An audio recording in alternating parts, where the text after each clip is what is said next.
How are we doing on quorum? Still a ways to go.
All right, at 6:31, I think if we're still waiting for quorum, we can probably still get started with elected official reports for the elected officials who are here. No, we in the have meantime. four now. Oh, we do? Oh, great. Well, then there's nothing stopping us. So welcome everybody to the October full board meeting, and we will turn it over to Council Member Julie Menon. We're very glad that she's here. So take it away. Okay, give me 1 second, Julie. Julie, it's great to see you. Go ahead. Great to see you. Now I'm unmuted. Thank you so much, Russell. Good to see CB8. There's so much to report on. I'll try to keep it as brief as possible, but a lot of exciting new news. So last week, the City Council passed 5 of my bills that create universal childcare, including the Universal Child Care Act. And basically, this means that New York City will be the first city in the country to implement universal childcare. The bills specifically create a permanent advisory board that mandates that we must implement universal childcare within 5 years. In addition, the bills create a grant program for struggling providers because over 1,400 childcare providers have closed in recent years, yet the demand is higher than ever. And there's also, not only is this obviously morally the right thing to do because childcare on average is costing $18,000 a year for families, but there's an economic benefit as well. Just last year, in fact, 375,000 parents either had to leave their job or downsize their job because they couldn't afford childcare. And that cost the city over $2.2 billion in lost economic revenue. So I can't express how excited I am that this package went through. And it's just, I think it's just a great day for New York, and really excited that this package is now going to be the law, and the mayor will hopefully be signing it soon, but the administration was fully on board with this.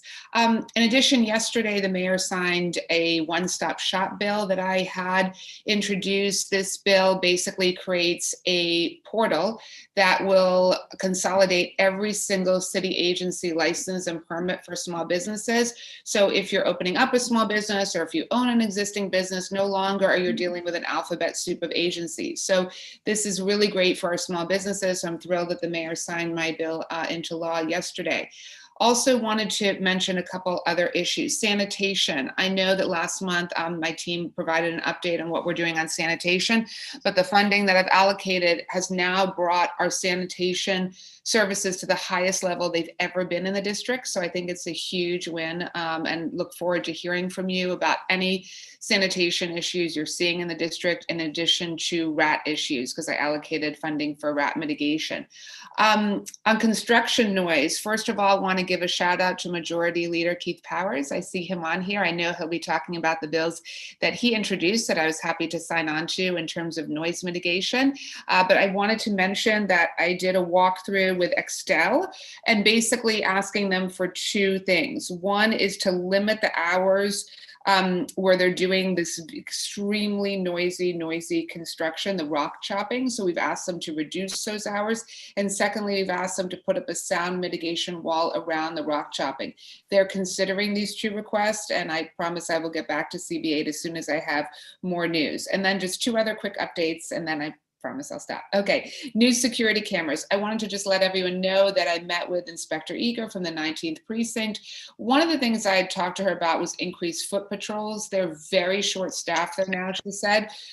So that was sort of her update on that. But on the security cameras, we were excited to announce last week that the precinct has received 31 new security cameras, which is an extremely significant allocation. So we are going to continue our work with them on that, and also to bring camera coverage to the Esplanade, because that has been an ongoing issue that we want to make sure that we address. And lastly, I just want to mention we had a great family day at St. Catherine's Park on Saturday for those of you that joined us.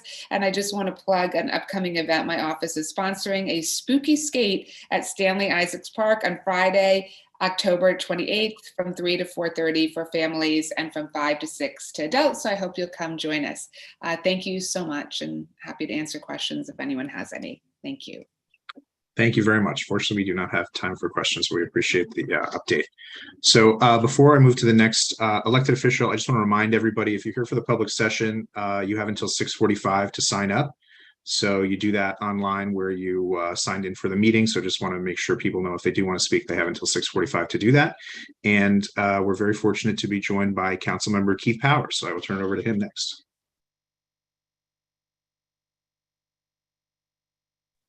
Thank you. Thanks, Russell. And nice to see my colleagues and everyone here tonight, and hope you're all staying safe and healthy. I'll keep it short because I know you guys got a long one here, and I see my colleague, Senator Liz Kruger, here as well. So I wanted to just pick up, first of all, very proud to support those bills as well that Councilman mentioned on the child care. I think will be a big step forward for us in the city, and an issue that I think many New Yorkers can relate to when it comes to the cost and the necessity of it. So I was very proud to support those. As Councilman Menon mentioned, we just introduced the noise package last week, which are actually directly from complaints that we get to my office all the time when it comes about noise.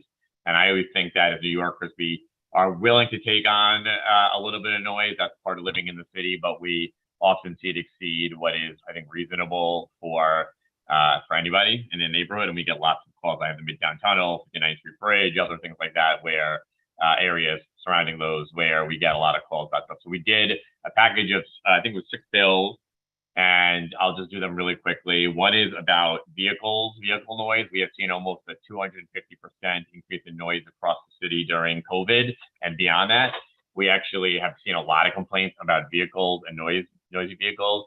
We actually have a pilot program in place right now that will have what they call noise cameras out there to find vehicles that are going way over the decibel limit, and they actually can capture the license plate and send them a ticket. It's in a pilot stage now, but other cities are actually doing it. So we actually have a bill to establish a permanent program around that. Number 2 is adding in some permitting around after-hours variances for extra permitting around after-hours variances for construction. We get calls to my office about some things that are not covered by an after-hour variance, but still keep people up. So adding in more around that. Helicopters, I get a lot of calls around helicopters, particularly for folks who live near Central Park. They get the tourism helicopters and things like that overhead. Citywide, we get these complaints all the time. They are transitioning the industry to they will be quieter helicopters, but we are trying to give them a push to create a mandate that they have to convert if they're leaving out of a New York City heliport. In the next few years, they have to convert to much quieter ones. And the last one is one that we get all the time, which is people make a 311 call, they register a complaint about noise on a construction site or something else, and they have no idea what happens to that call after they make it. They call 311 and it disappears, it's closed out, and they never have any evidence of what happened or whether there was a fine or anything like that. So our bills, and I really want to give and Jesse from my staff is here, but I want to give all my staff a shout out because they have done such a great job trying to get the constituent complaints converted to legislation. But we get calls like this all the time. I called, I don't know what happened. So this would actually put a lot more transparency into the 311 process and the inspection process. So you know, when you make that call, what actually happened, what the outcome was, and if there was any resolution to it. So that's our, what we call Stop Spreading the Noise is what our package is called. And that's all aimed at noise. I just wanted to mention a couple of things. I know you guys are talking about 3rd Avenue and by the sort of street improvements on 3rd Avenue. I want to thank everyone who supported that. I am in support of it too. I know Jesse read a statement about that, but want to thank you guys. It's really urgent and important we get all of our streets to be safer when it comes to creating clarity in terms of sorting out the streets and creating safer intersections. So thank you guys for that. I'll leave it a little bit there, but just in the council, a couple of things ahead that you guys might care about. We have a package of bills we're doing around both sanitation and rats that you might have read about in the New York Times. That's about changing the hours and how you put out trash and encouraging containerization. We have bills around zero waste, creating better composting and recycling programs here in the city, which also will help reduce rats. And we, my office as well, are doing some things around funding we're going to announce soon around sanitation. So stay tuned for that. And then we also are in deliberation. We will have more updates on outdoor dining soon. We do have legislation we're discussing that would change the rules of that. I'll come back at some point when we have a clearer language on that. But I think, as you guys know, we have had a bill that would take the sheds away, keep a seasonal program in place, create some a regulatory process, which would give us more input into the siting of those, which I think is going to be hopefully a fair balance between keeping a program in place, helping out the restaurants and New Yorkers who want to have it, and also creating more layers to make sure we can do it appropriately. So stay tuned for that as well. I won't take questions. I know Russell already said that. Well, I will take questions. I know Russell said we're moving on, but as always, call my office if we can be helpful. Anything. Jesse K from my office is here and will be on. And thank you guys always for everything you guys are doing here at CB8. And we always look forward to partnering with you guys on all issues in the community. Thank you very much. And we're very pleased to be joined by Senator Liz Krueger, State Senator Liz Krueger. So I'll turn it over to her.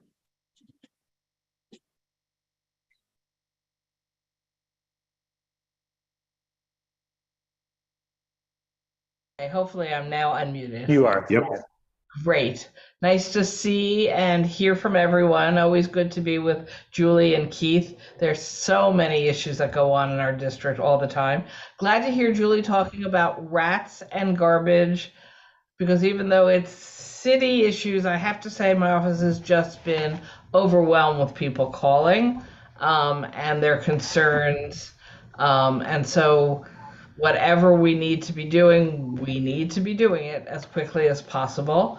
So I'm glad to hear that there's more money and there's some changes coming, and I suspect we will still be hearing about rat concerns because they're real and they're impacting everyone. I want to just briefly comment that there's been a lot of conversation recently about the city council districts and how are they changing and what does it mean for Julie and Keith, and that's very relevant. But I want to remind everyone that come January, the 28th Senate District is also having its lines changed.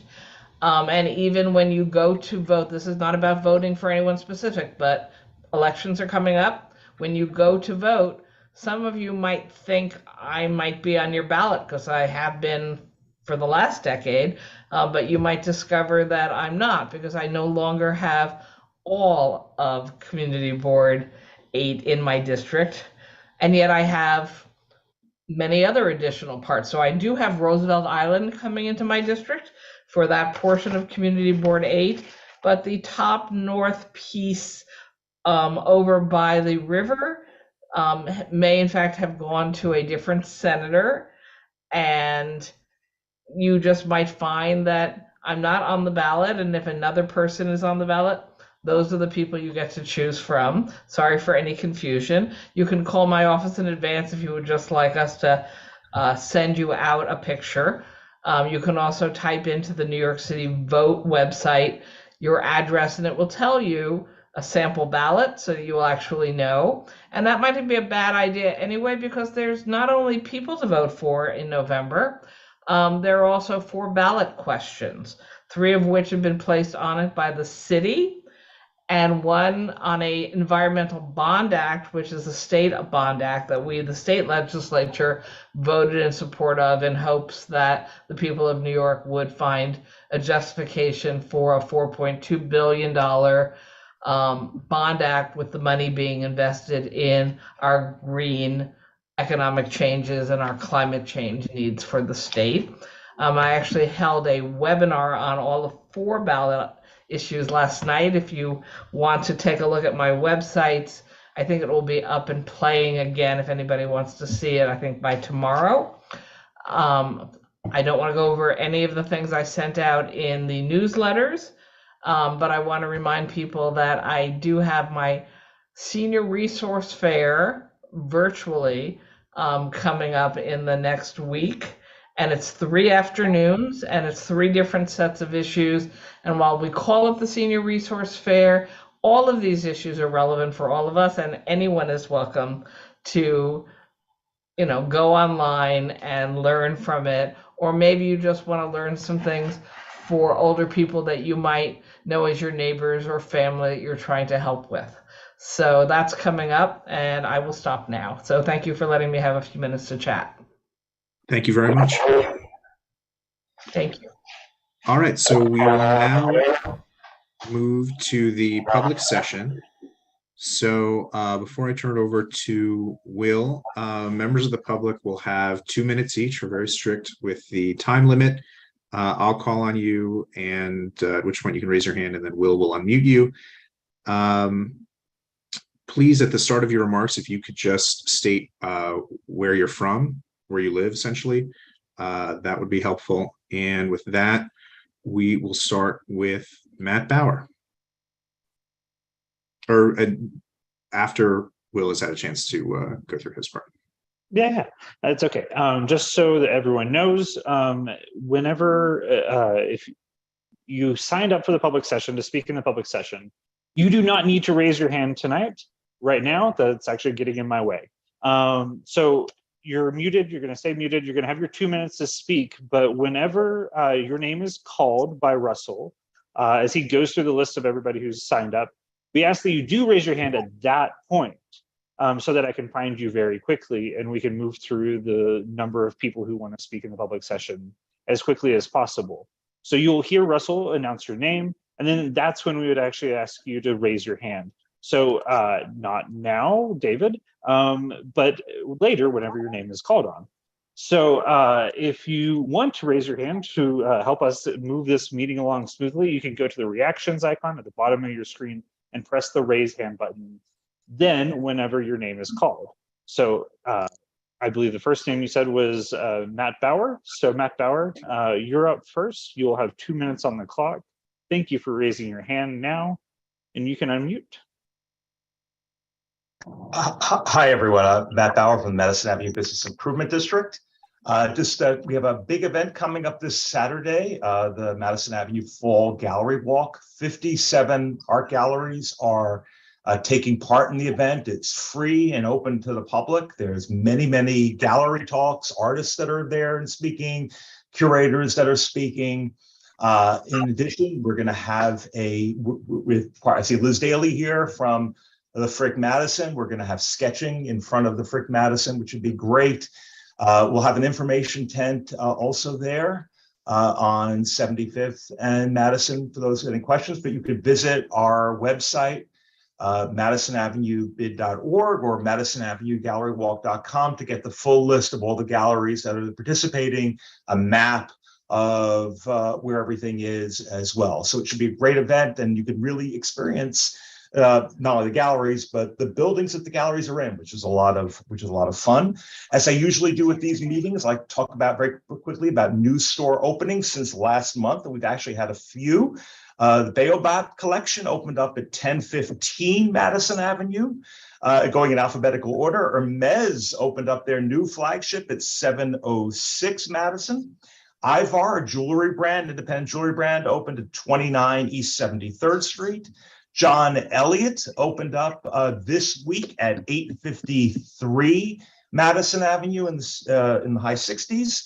If you haven't visited the new Louis Vuitton exhibition at 660 Madison in the former Barney's building, really worth visiting. You can get tickets, come in. Fred's is back open again. And the gallery Spruce Majors opened up at 22 East 80th Street. So one of the great ways to support business in your community is to visit these new stores that have just opened. So thanks so much, and thanks for all your support, Community Board 8. Have a great evening. Thank you very much. Next, we will go to Cal Zhang. Cal, go ahead. Hello. One moment. I'm small screen. Actually, his hand. There we go. Hi. We're here. Yeah. Yes. So Go ahead. good evening, everyone. My name is Cal Zhang, and my pronouns are they, them. I live in Brooklyn, but I'm here to represent Grow NYC, the environmental nonprofit.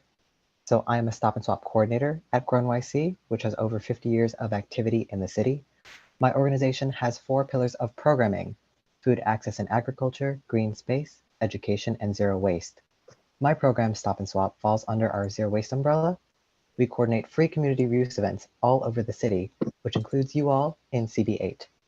I am excited to announce that Stop and Swap has once again partnered with the Roosevelt Island Senior Center on Saturday, November 12th, to bring a free one-day community reuse event to Roosevelt Island.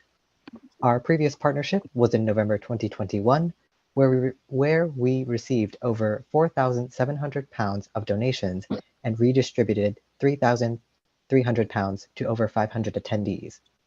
This indoor event will be open to the public from 12 p.m. to 3 p.m. with donations accepted from 11 a.m. to 2 p.m. During the event, the public is invited to donate clean, reusable, portable items and take other items for free. People do not have to bring anything to take anything. I will be sending information to the district manager shortly to be posted in the chat. Please refer to our flyers on our website at www.grownyc.org/swap for more information. I need to hop off right after speaking, but thank you so much for your time, and I hope to see you all there. Flyers will be sent out. Thank you. Next, we will go to Elizabeth Rose Daly, please.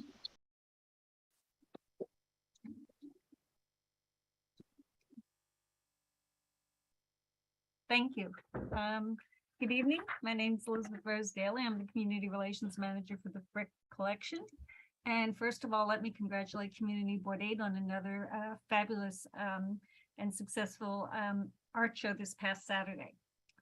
On a different note, I'd like to let you know about 2 exhibits that are just opening at Frick Madison. Last week, we opened the AVR Drawings, which is a promised gift of 26 drawings and pastels, comprised of works by artists such as Edgar Degas and Jean-Honoré Fragonard, John Singer Sargent, and Elizabeth Vigée-Lebrun. So I hope you get up there to see it. It's a real gem of a show. And then tomorrow, we're opening an installation by the Danish-Icelandic artist Olafur Eliasson, namely his color experiment 109, which is a response to Monet's Vetoy in Winter. That's one of the Frick's few impressionist works. This installation is in conjunction with the new diptych that's focused on the Monet painting, and it has a text by Olafur Eliasson and an essay by Frick Curator Emeritus Susan Grace Galassi. And I'm delighted tonight to announce the publication of Cocktails with the Curator, which is based on the critically acclaimed video series of the same name. In this book, you'll find engaging histories of works of art at the Frick Collection paired with creatively inspired drinks. And if you'd like to rewatch them or watch them for the first time, all 65 videos are on our website. And lastly, I'd like to let you know that we're hosting our second free public evening at Frick Madison on Friday, November 4th from 5 p.m. to 9 p.m. And while the evening is free, we do recommend that you make reservations. There'll be gallery talks, sketching, live music, and after hours access. All the information is on our website, frick.org. And thank you to Will for having put our flyer in your e-news blasts. So thank you. Thank you. Next, we will go to Evelyn David. Evelyn, if you're here, I don't see you.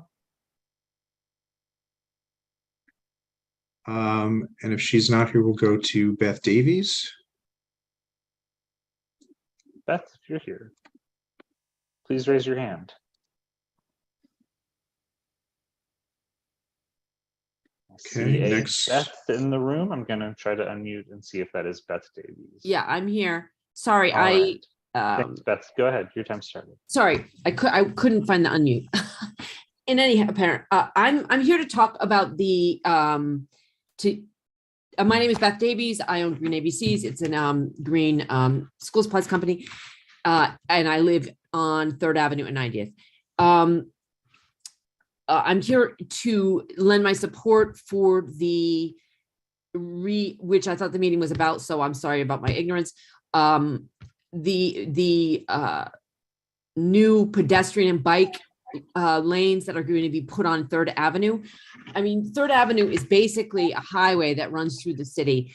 It's, 7 lanes of automobile traffic. And I think that this is a great step in the right direction for the city in terms of planning, but I think that there can be much more done from a green space environmental management perspective in terms of looking at how the redesign of the street can decentivize car traffic and increase the access of New Yorkers to using alternative public transport and bikes, obviously, and walking, and making the sidewalks in the Upper East Side more livable and walkable. As you mentioned previously in some of the upfront comments, there's a great expansion of restaurants onto the sidewalks, which is great to see, but we do have an issue with ability for people who have mobility issues and older seniors to get around. So I think there's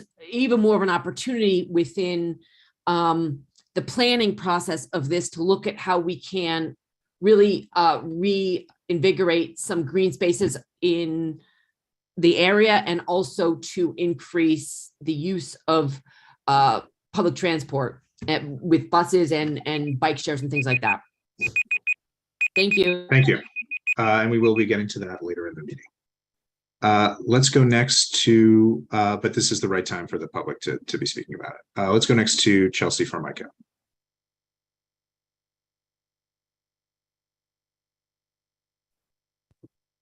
Hi, my name is Chelsea Formica. I'm a resident of Gracie Gardens, which is located on 90th between York and East End. I'm here today because a massive 5G antenna was put up out less than 10 feet from my window on Saturday, October 1st. This pole is owned by the City of New York, franchised by ex-tenant, and was installed by the New York City Office of Tech and Innovation. There was no prior communication about the project. The only notification that we received was that the street light was being repaired. According to the franchise agreement between the City of New York and ex-tenant, the pole is less than 10 feet from the building, and we were supposed to be contractually notified. This did not happen. There are over 300 units in our building, and we're all against this antenna. It's less than 10 feet from my 5-month-old son's nursery, and it's less than 10 feet from a resident in our building's home who has a pacemaker. He contacted the medical device company and was advised to stay 9 feet away from the pole at all times, as long as the pole is under 250 watts. There has been no information about the pole, of how strong it is or anything like that. It's not turned on yet, but it will be. So we're currently working with Julie Menon's office, Assembly Member Rebecca Seawright's office, also to remove this pole. I've spoken to Will. You've been really supportive, and we appreciate that. But mainly I'm here today to raise awareness of this issue. Our co-op is not going to let this issue die until it's removed. And we're asking for anyone's written support of the removal of this pole to both Councilmember Menon, Assembly Member Seawright, and the Office of Tech and Innovations offices. I can put my email in the chat if Lil wants to send it. If anyone wants to talk about how we can remove this, or if anyone has any ideas, I'm open to speaking to anyone. And I can also send the link as well, where you can easily send a pre-written email to 35 representatives that are local just by entering your email. Lastly, Virginie Glazner is here on the call, and if you can see, she's trying to raise her hand down there. She is showing the pole outside of her window, and you can see how close and how large the pole is outside of her window. Thank you for your time, and that's all. Thank you. Next, let's go to Trevor Stahelski.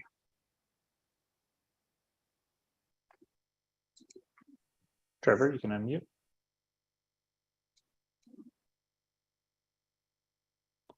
And as your name is called, just look for a prompt on your screen to confirm unmuting. Hello? Yes, Yes. go ahead, Trevor. Hello? We hear you. You're unmuted. Hello? We can hear you. It sounds like you can't hear us. We can hear you. Hello?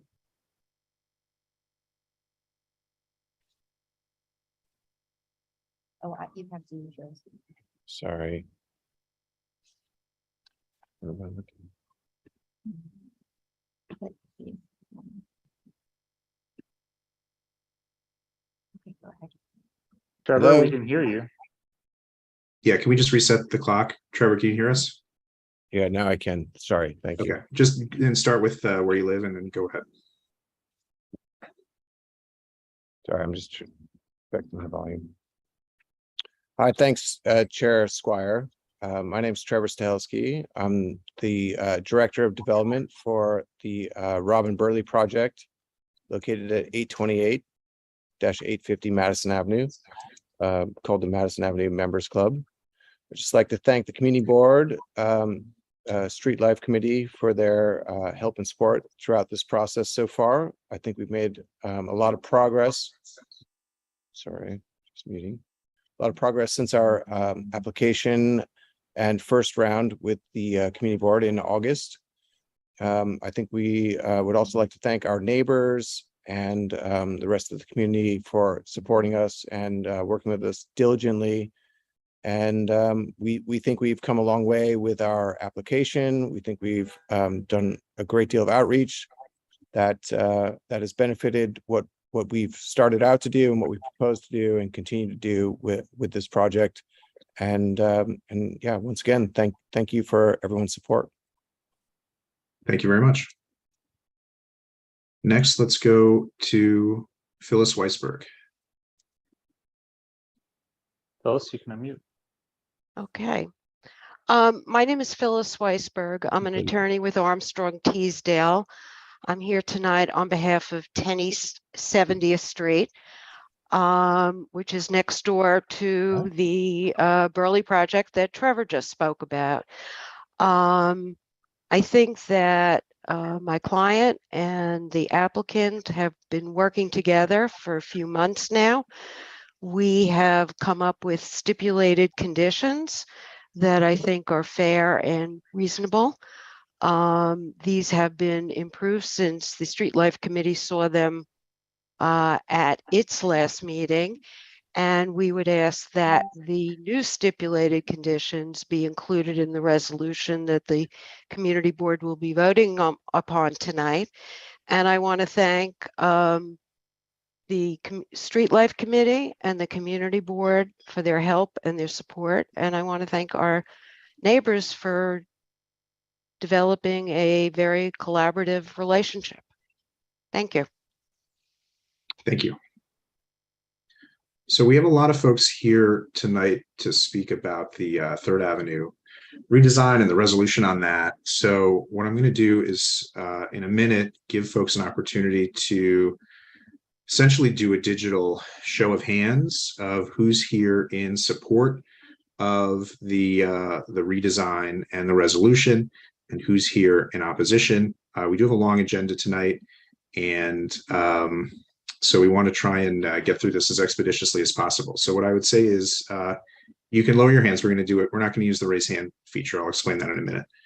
So if you're here to speak about that issue, if someone who has gone before you has made the points that you want to make, I would request that you not repeat those points and maybe even consider sort of yielding your time back or not speaking in light of the number of folks we have. And I think we'll all just sort of get a sense of where people in the room are. And the idea is, if we show the numbers of people, you will have shown your support for the resolution simply by being here, and perhaps not everybody will necessarily need to speak. But so what we'll do is we'll use in the reactions menu, you see there's a green checkbox. So we're going to take turns. So if you are here in support of the redesign, in support of the resolution, if you could just do a green checkbox now, and then board members can look through the participants list and get a sense of the numbers of folks who are here in support of that resolution and that project.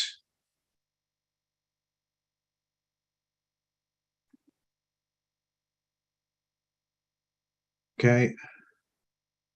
So now let's lower all the, remove all the reactions. And then if you are here opposed to the redesign, opposed to the resolution, you can use the red X in the little reactions menu and do that now. And folks from the board, you can look in the participants menu and get a sense of the numbers here.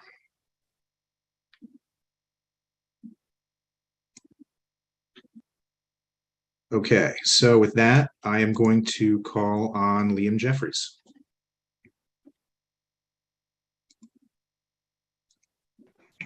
All right, first things first, can you hear me, everyone? Yes, yes.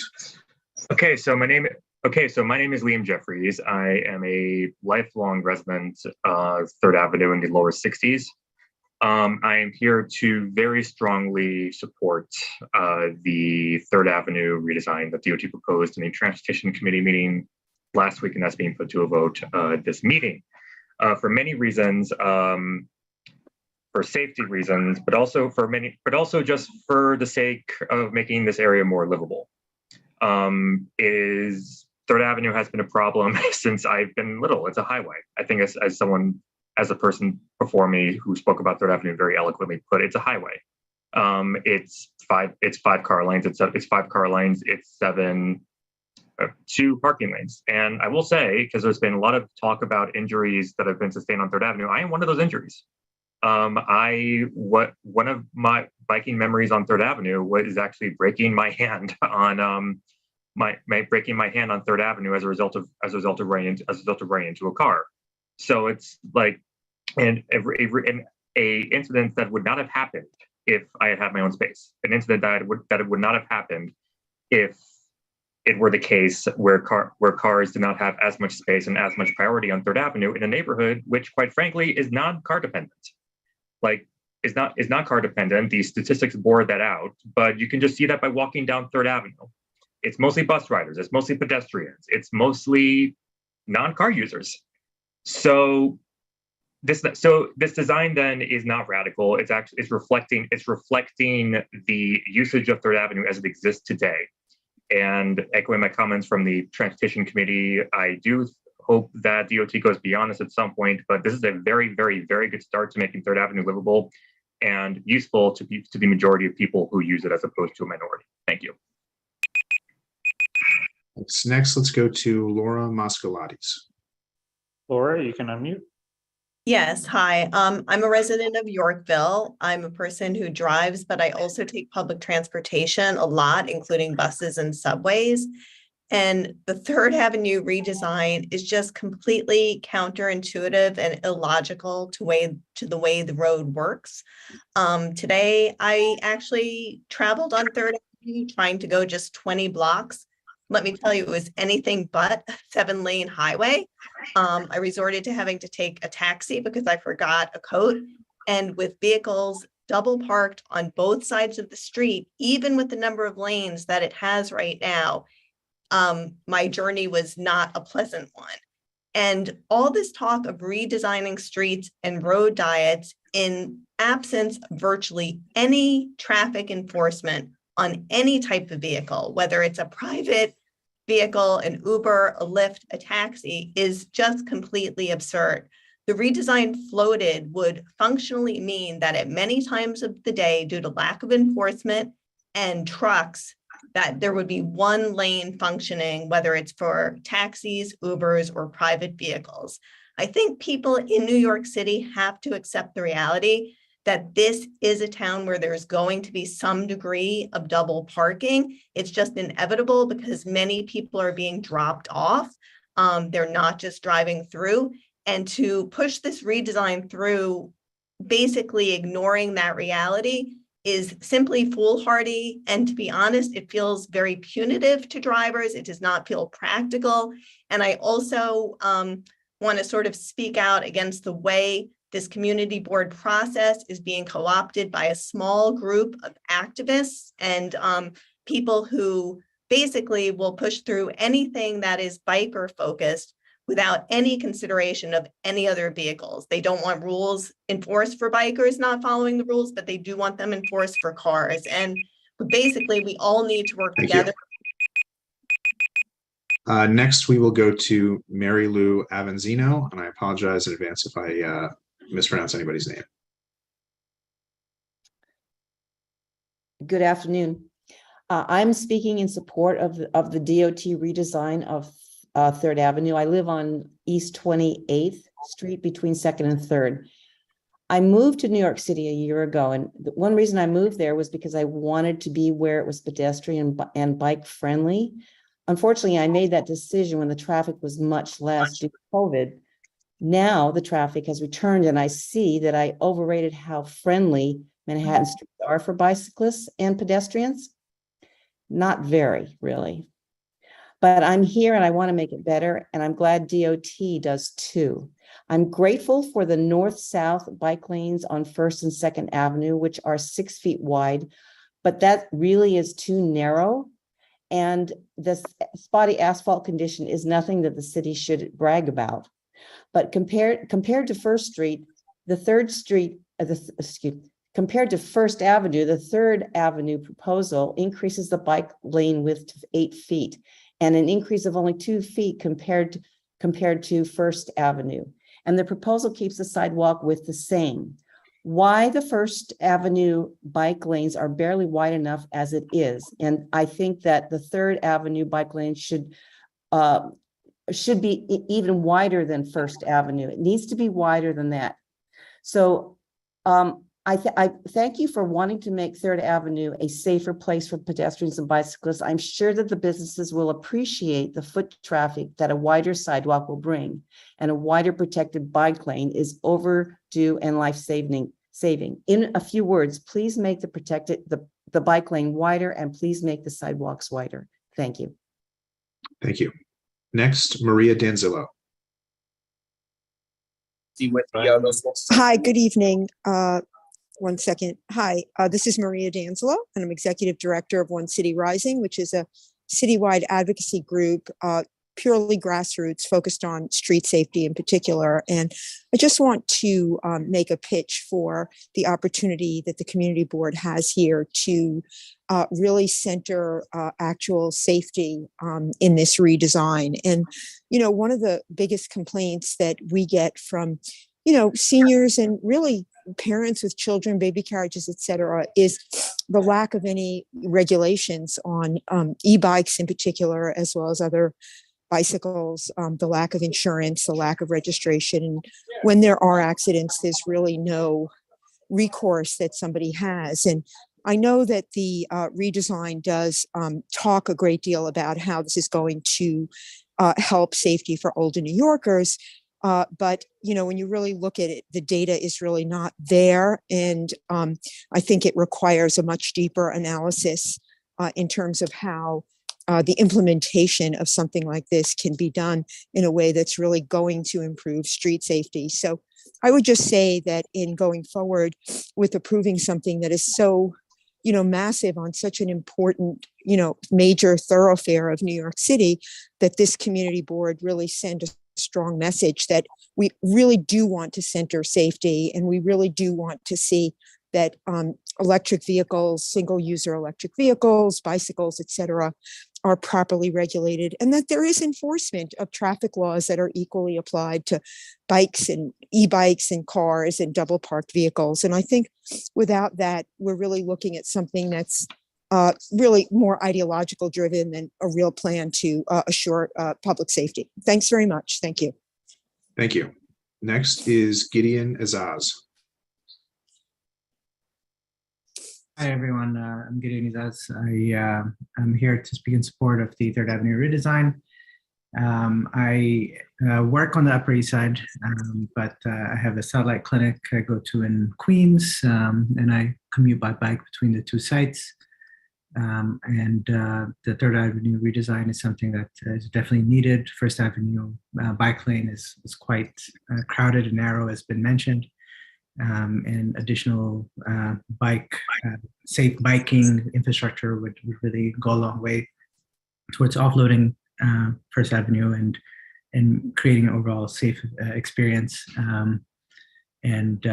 That's pretty much what I want to say. The rest has been said by others, and I'll yield the rest of my time. Thank you. Next is Guy Bloomberg. Okay, thank you. As a lifelong New Yorker who's not only uses mass transit, has driven, is a bicycle user, I think this is a really short-sighted and misguided effort by a small group of people to try and rid the city of whatever car service we can have.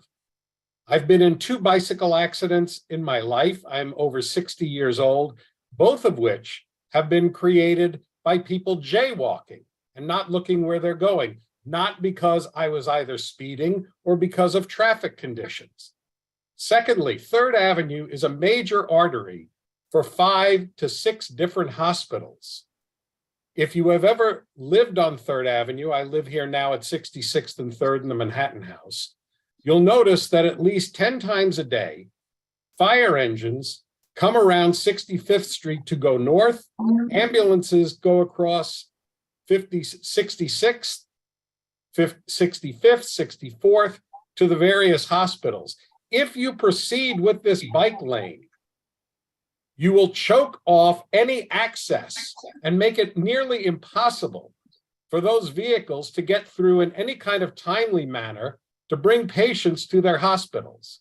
Again, also cutting off truck drop-offs for the major supermarkets that are in the area.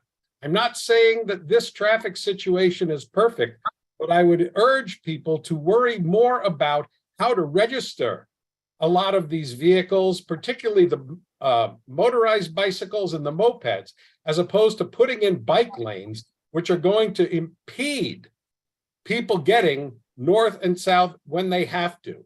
It's already happened on 1st Avenue and 2nd Avenue. Thank you. Next is Peter Chawla. After him will be Miriam Rosen. Peter or Miriam, if you're here, please raise your hand or chat me so that I know you're here, because I do not see either of your names. Oh, I see a Steve. Maybe Steve, or are you supposed to be Peter?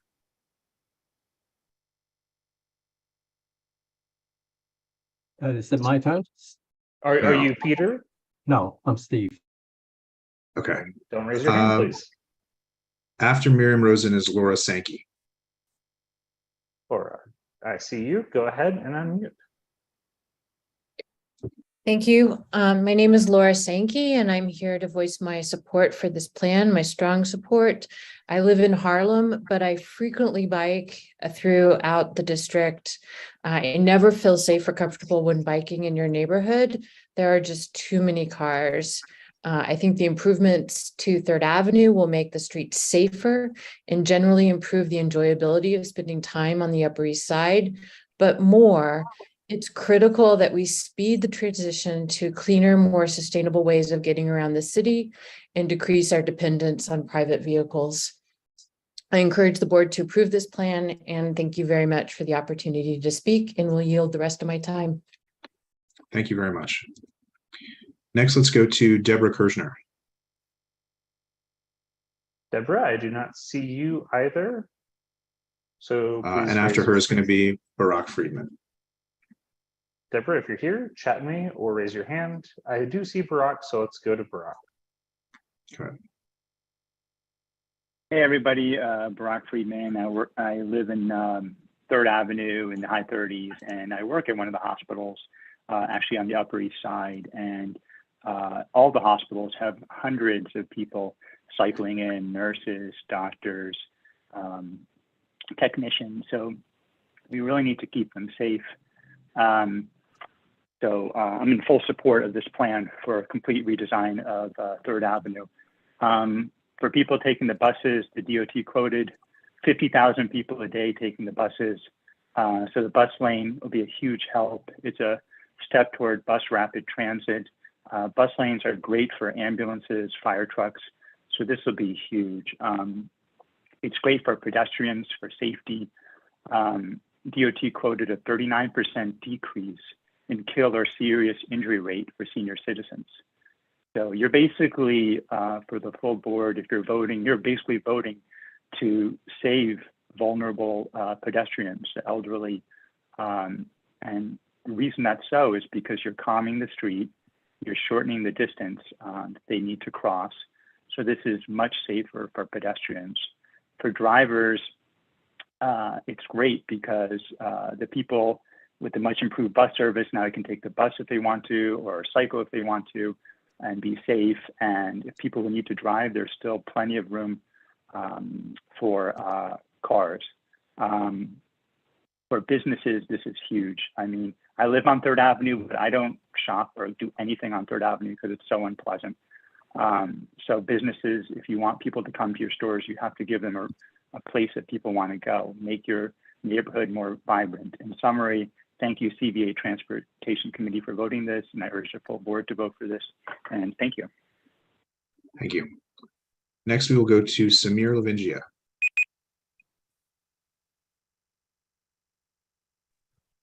Awesome. Thank you so much for giving me some time to speak. I'm Samir. I live near Union Square Park on 3rd Avenue. I'm up in the Upper East Side all the time, and I will hopefully use this bike lane to bike to or from in the near future. Yeah, so as I said, I'm fully in support. The design is very similar to 8th Avenue, which has a split phase for the busier streets, cross streets, which is great for folks on bikes. It keeps us safe. And I'm really excited because this is really going to improve safety for everyone. I think the DOT said there are 1,700 riders who ride on 3rd Avenue, bike riders already, and I can't just imagine how many we're going to get when we fully protect them. It's really going to help with, you know, emission-free travel and all that stuff. A few things I wanted to comment on. They also said that there's so much extra capacity on 3rd Avenue, which is why this project should be a no-brainer. It's not going to make traffic worse. Traffic is already horrible. It'll stay horrible when it's horrible. And when there's no traffic, there will continue to be no traffic. So I'm really looking forward to this project because it's really a win for everyone. And we should really be trying to reduce, you know, speeding as much as possible during those really empty times. Because, you know, as we saw during early COVID, there were so many speeders and more deaths and injuries for pedestrians. One other thing is I feel like a lot of people are focusing on the bike lane portion of this, but that's just a small part of this project. Buses absolutely crawl on 3rd Avenue, and this is really going to help with the bus lanes. It's really wide. It's hard to cross for a lot of people. My parents live in New York. They're aging in place, and you know they need that extra time to get to the pedestrian island so they can cross the street. And I feel like those issues are not being considered by some of the speakers. Also, emergency vehicles will be able to use those bus lanes and really just blast down 3rd Avenue. So hopefully that means, you know, they won't be stuck in traffic the way they are now. So full support and looking forward to it. Thank you. Thank you. Next is Linda Hansen.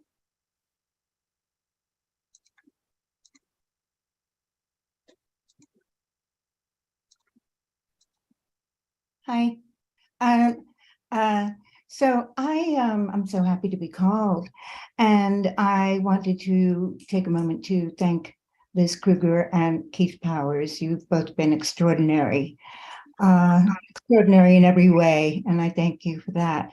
I'm somewhat aphakic, so please bear with me. I'm aphakic now because I am in support of Third Avenue. I'm aphakic now because I was assaulted in Central Park, just behind the Metropolitan Museum of Art, late April, while sitting down for a picnic lunch at 1 o'clock in the afternoon. With a good friend of mine who saved my life, as did an onlooker. That is not why I'm here today, but I want to back up to 4 years ago, 4.5 years ago, when I was struck by a reckless driver on East 92nd Street. Did I say I live on 92nd? I live on 92nd Street, 10 blocks south, by a reckless driver on East 92nd Street, not 82nd Street, who was backing up to get a spot. He was backing up to get a spot. He struck me down, knocked me unconscious. My head was bleeding, and it took 4 years to get even close. And the issue that I'm addressing is no fault insurance, which affects every pedestrian without a car and every bike rider without a car. And I have suffered for 4.5 years because of this guy, 27-year-old, who, and the cops did not even write a ticket for him. They did nothing. So I'm here for this, and I would really appreciate it if Liz Kruger or Keith Powers could speak with me at some point on how to correct this for other people who are in danger. As I have been, it changed my life. It changed my life horribly. Thank you. And we can help you get in touch with their offices. And I'm very sorry that that happened to you. We're going to go next to Michael Rothstein. Michael, if you're here, please raise your hand. I do not see your name in our participants list. You can also chat me if you're here. And Liz Kruger is actually still here, and she asked Lydia to please reach out to Audrey in her office, and I will get you Audrey's phone number shortly, and I'll chat it to you. Andrea Peterson is next. Andrea, go ahead and unmute. Hello? Yep, we hear you. Hi. No, I started the video and it's not working either, but that's okay. Hi, my name is Andrea Peterson, and I'm a native New Yorker, a pedestrian, a cyclist, and lover of the arts. I attended last week's transportation meeting, and I was struck by the number of people. My last count was 120 people who spoke in favor mainly of the new Third Avenue redesign. And I understand the purpose of community boards to be a voice for the community. And I'm hoping, and I'm very glad to have this chance, that the community board that's welcoming all of us will really be listening to the participants, which are overly in support of this very necessary change so that we can be safer, the air can be cleaner, and we can all create a more livable city. And I really do hope that the board will vote in favor of this. It's not a huge change, but it will be helpful to everybody in New York's health. So thank you. Thank you. Next is Steve Chow. Yes. Can you hear me? Yep. Okay.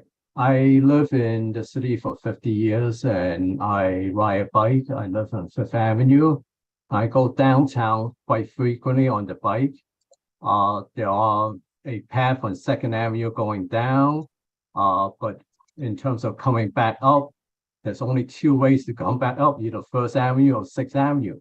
The entire Midtown area has no bike path at all.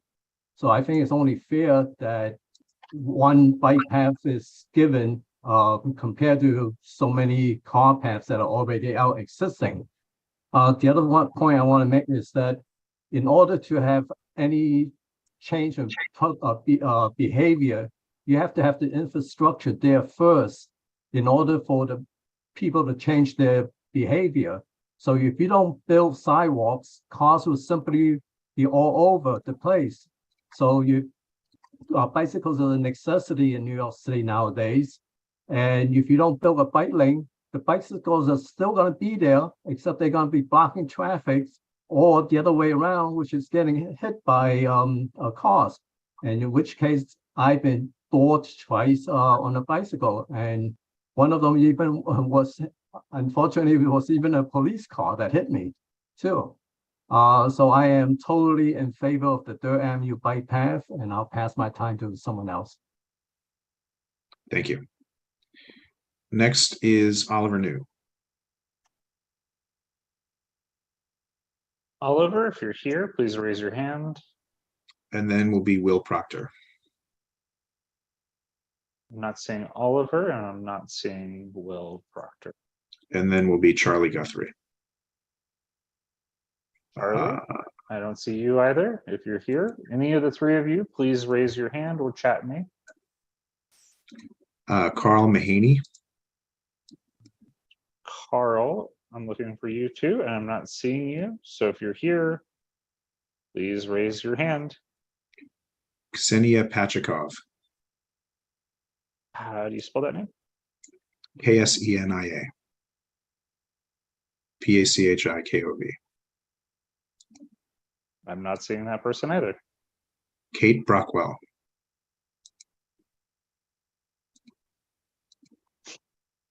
We are batting 0. Brent Barber, Brendt. And then Michael Toomey.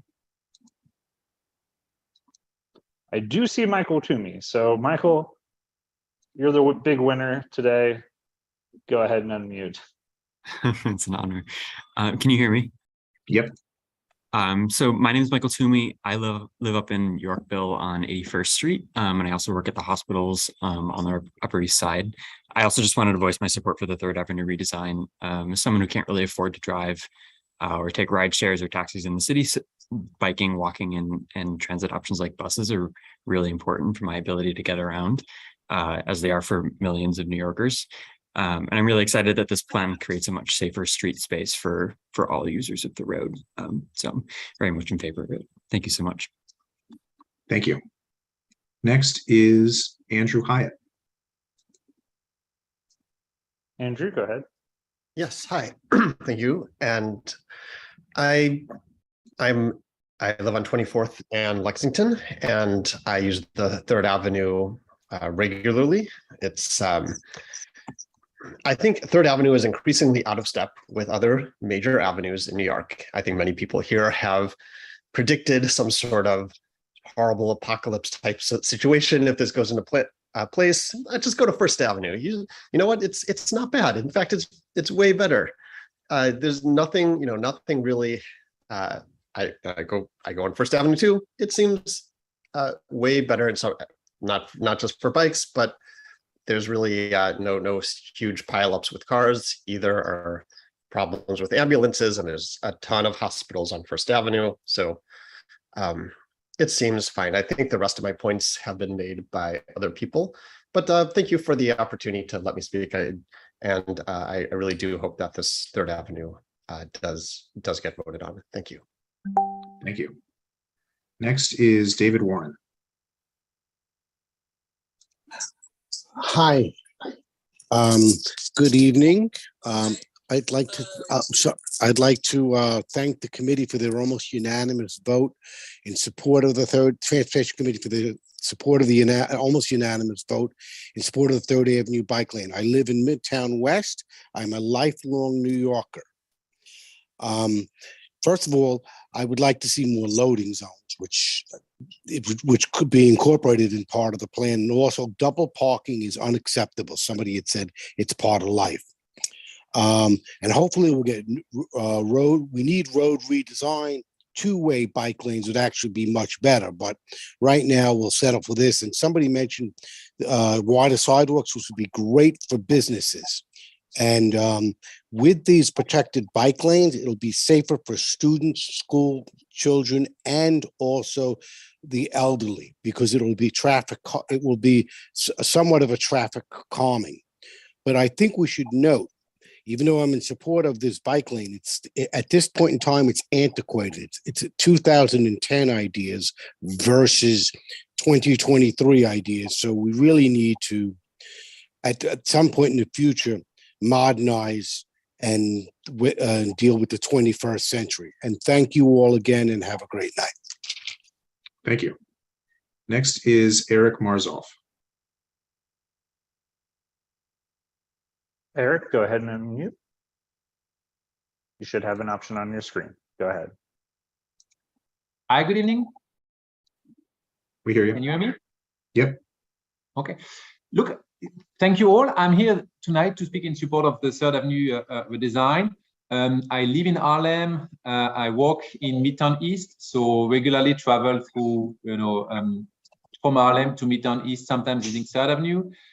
The point have already been made. It's a very dangerous avenue right now. And I believe the redesign would make things a lot better. More space for pedestrians, bus lanes that would help improving mass transit.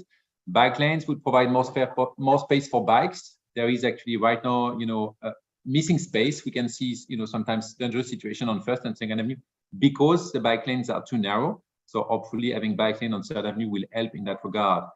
And as others have made the point, bike lane actually make streets safer for everybody.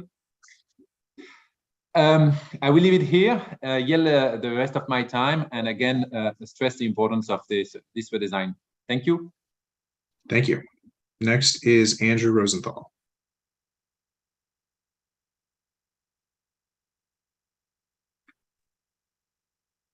Okay. Thank you very much for giving me 2 minutes tonight. This is a very important topic.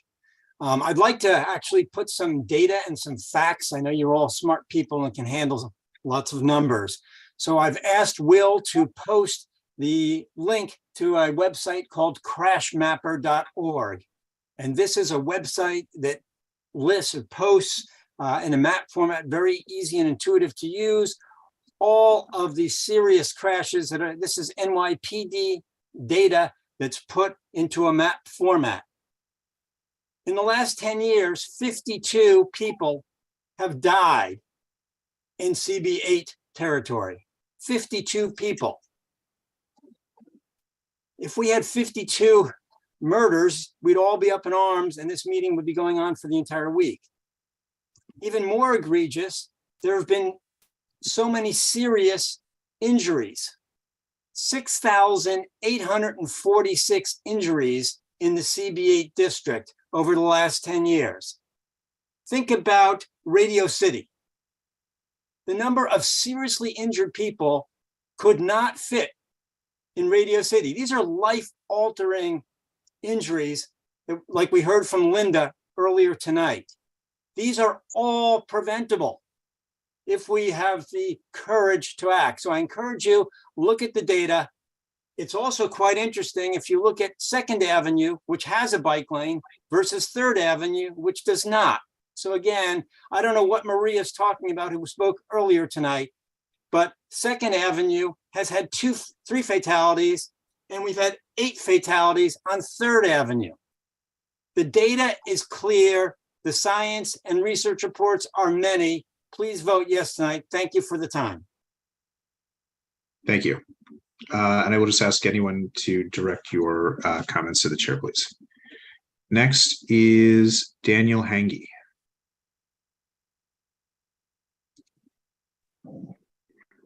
Hi, everyone. I hope you can hear me. Sorry, I cannot turn on my camera right now.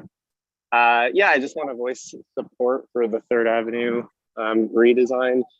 A lot of people made good points. Really would like to echo Steve as someone who's biked up 3rd Avenue to get to where I used to live in the Upper West Side. Like very dangerous, and it's very inconvenient to get anywhere else that is actually safe for me. I think also with the recent resolution for a network of crosstown lanes, it's to not have a lane that goes through the center of those connecting them would be egregious. Yeah, with all that, but my last point is I think just the redesign really is going to be encourage almost self-enforcement. It'll be much calmer traffic through reducing injuries. less anger in pedestrians who can't make the light because it's they have to cross 6 lanes, bicyclists who don't have the space that they should have. All in all, I think the self-enforcement aspect is will support the enforcement that other people have asked for, just having the calmer streets and like more pleasant people. So thank you. Thank you. Just a reminder to please say where you live at the start of your comments. Next is Heather Dewey Hagborg.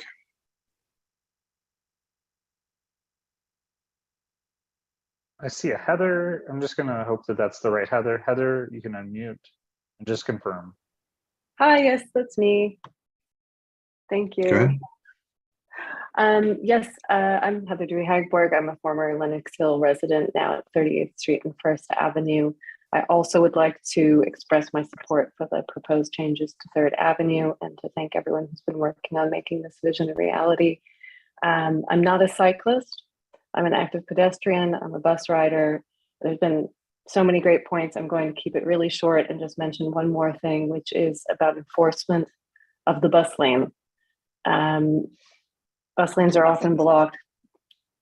Further south on Third Avenue, there is the bus lane is a 24-hour bus lane. It is photo enforced. I think this is really essential to have this. I think for all the city's bus lanes, really, that they should be 24-hour-a-day bus lanes, so the buses can get through, and that these are really enforced. And if they are enforced, then the emergency vehicles will also be able to use the bus lane and make it through much faster than they can now through the gridlock. But it really is about enforcement. So I just want to stress that. Thank you all for your attention and consideration. Thank you very much. So you guys have been doing great in terms of, not using all your time and not wanting to repeat other folks. So I just want to thank you for that. And just, again, remind the folks still to speak. Feel free to yield back your time rather than repeat things that other folks have said. So next is Hindi Schachter.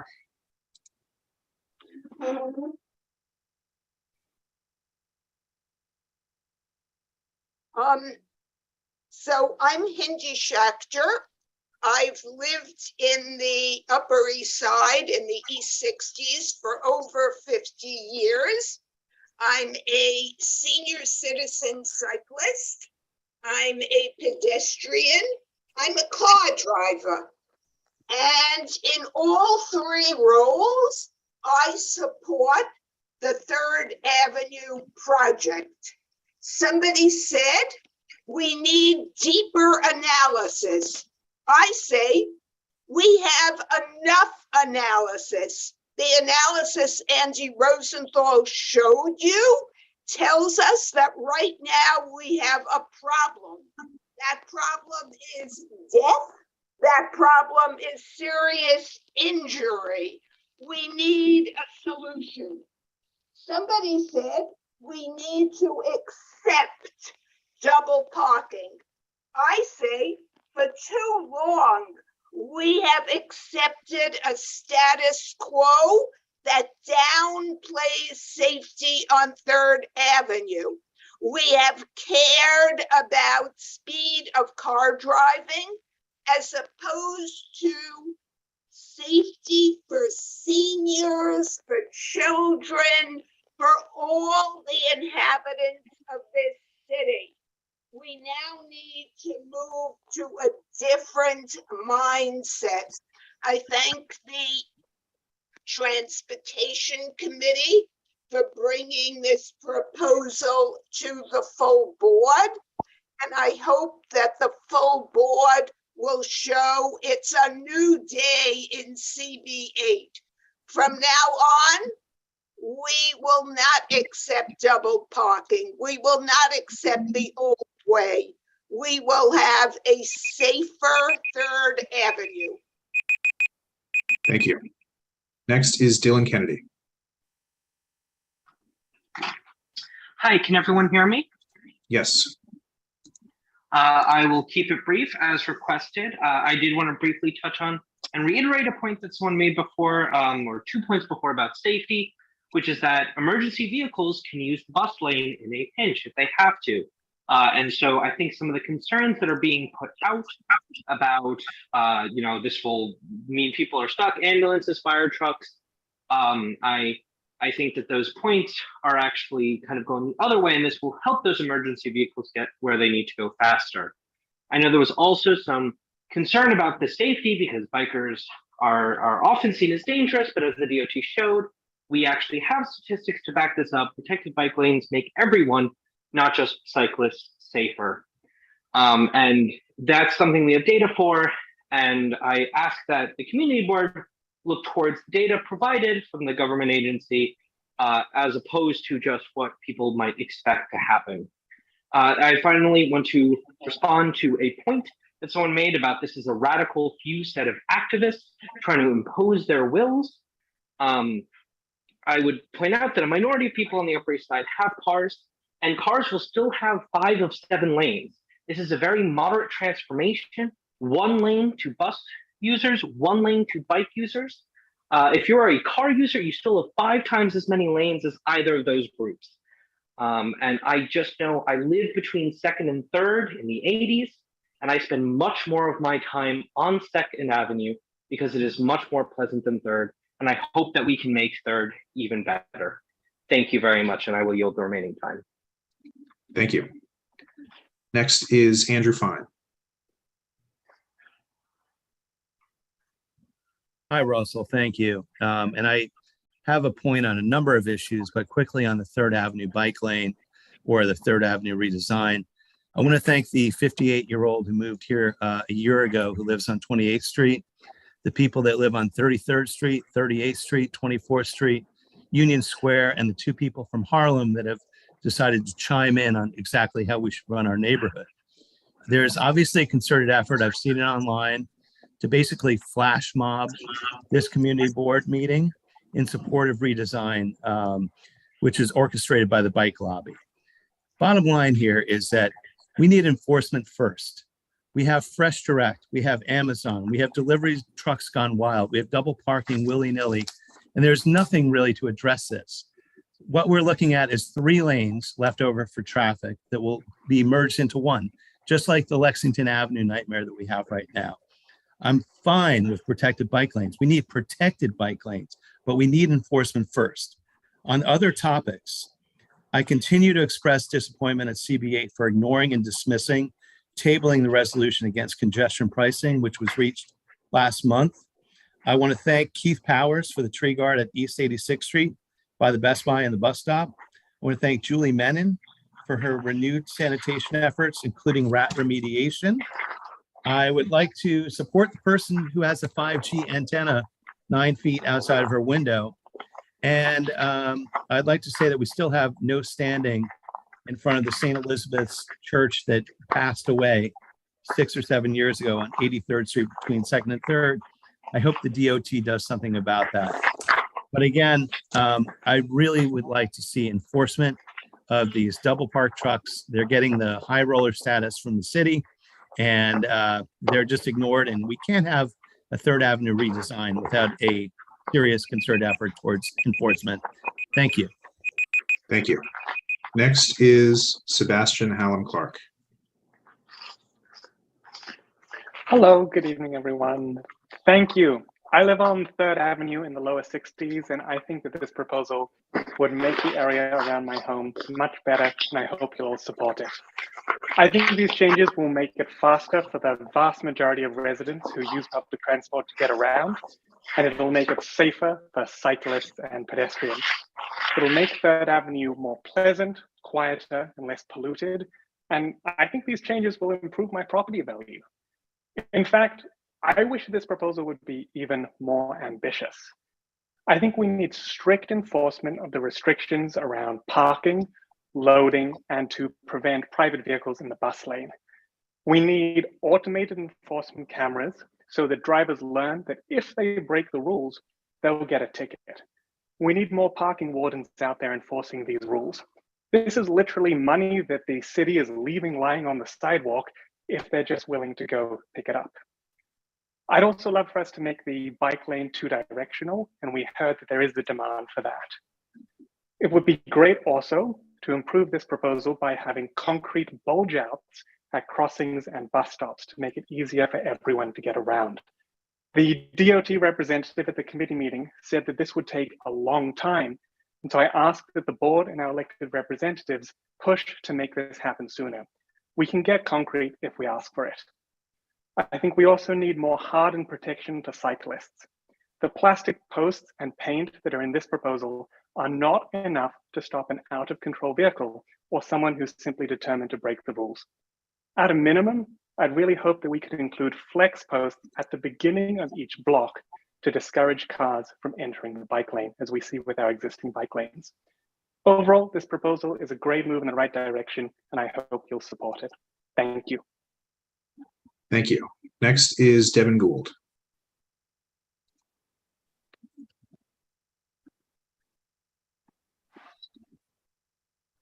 Oh, hi. Can you hear me? Yes. Yeah. My name is Devin. I was born and raised on the Upper East Side. Used to live on 62nd between 2nd and 3rd. Now my apartment is on 78th and York.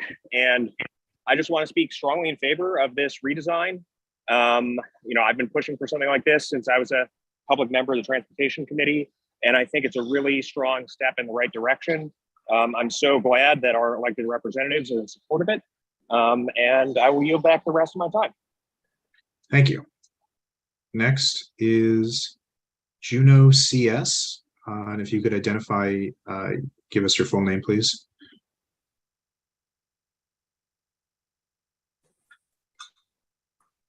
Hello? Yep, we hear you. What did you say? I said we hear you. Yeah, go ahead. I'm Juno Chawla, and I live on the north end of 2nd Avenue.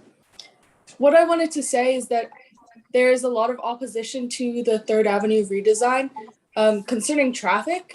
And in my experience, when I walk through 3rd Avenue to go to school at like 8 a.m. and also I go home at like 3 or 4 or 5 p.m., it's almost always like empty. Like you can find 2 cars on each block. And it's just like, it's like a desert out there. And if you could make more space for the cyclists and more space for the pedestrians who are actually using the space, that would be greatly beneficial. Thank you. Thank you. Next is Katie Seamack.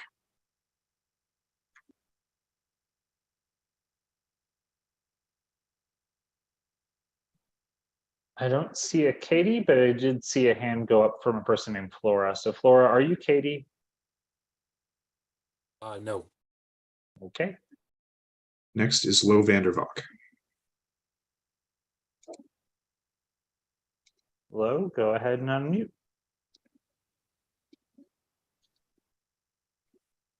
Can you hear me? Yes. Okay. My name is Lou Vandervalk, and I am representing the views of Carnegie Hill neighbors. My comments concern the landmarks application for the rooftop alterations to 1045 Park Avenue at the northeast corner of Park Avenue and 86th Street. The committee voted to approve the application, yet it did so without the benefit of the mock-up. CHN is concerned that the committee's decision was made without the benefit of seeing this rooftop mock-up. This is not a trivial matter because it impacts 3 floors above the cornice line. The committee felt that this was a good application and the mock-up would not alter its findings. Yet this is a presumption. It could change once the mock-up is in place. Therefore, Carnegie Hill neighbors request that CB8 postpones its decision until after the mock-up is in place. The applicant indicated that no date had yet been set for the LPC hearings. It is important that CB8 follow regular procedures. CB8 and the public should not be at a disadvantage because of failings of the applicant. This would reflect a failure of due process. It robs the public of weighing in at the CB8 level without the benefit of seeing the mock-up in place. I do want to stress that CHN thinks highly of the CB8 Landmarks Committee, and we mostly agree with its decision. But in this case, unfortunately, we disagree. I urge the board to lay over its decision until next month after CB8 Landmarks Committee in a public hearing has considered the impact of the mock-up. Thank you so much. Thank you. Next is Mubin Siddiqui.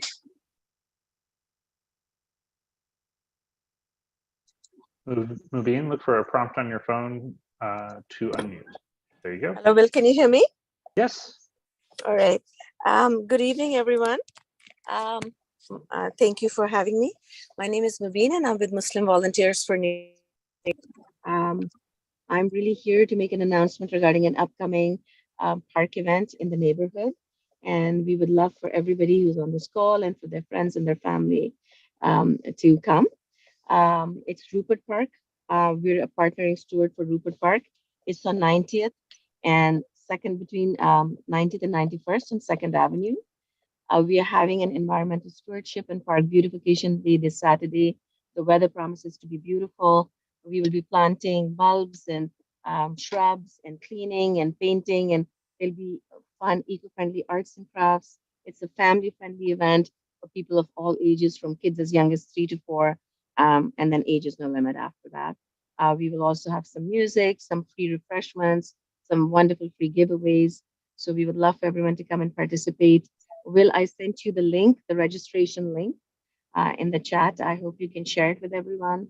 Otherwise, I will email it to you. But ideally, we need people to register for the event ahead of time. If for some reason you're unable to do that, please show up. We will register you at the event at the park entrance. So we want to thank CB8 for always supporting, safeguarding all the city parks in the district, Rupert Park being one of them. And we look forward to many members of CB8 also to be present with their families and friends. So we look forward to seeing you. It's a fun day. It's a lively day. It's from 10 a.m. to 1 p.m. And as I said, the weather is good. There's food and there's music. So hopefully you can come and have a wonderful day of service with your families and friends. Thank you very much. And we put that in the chat, the information, the registration link. Next is Sandrea Coleman.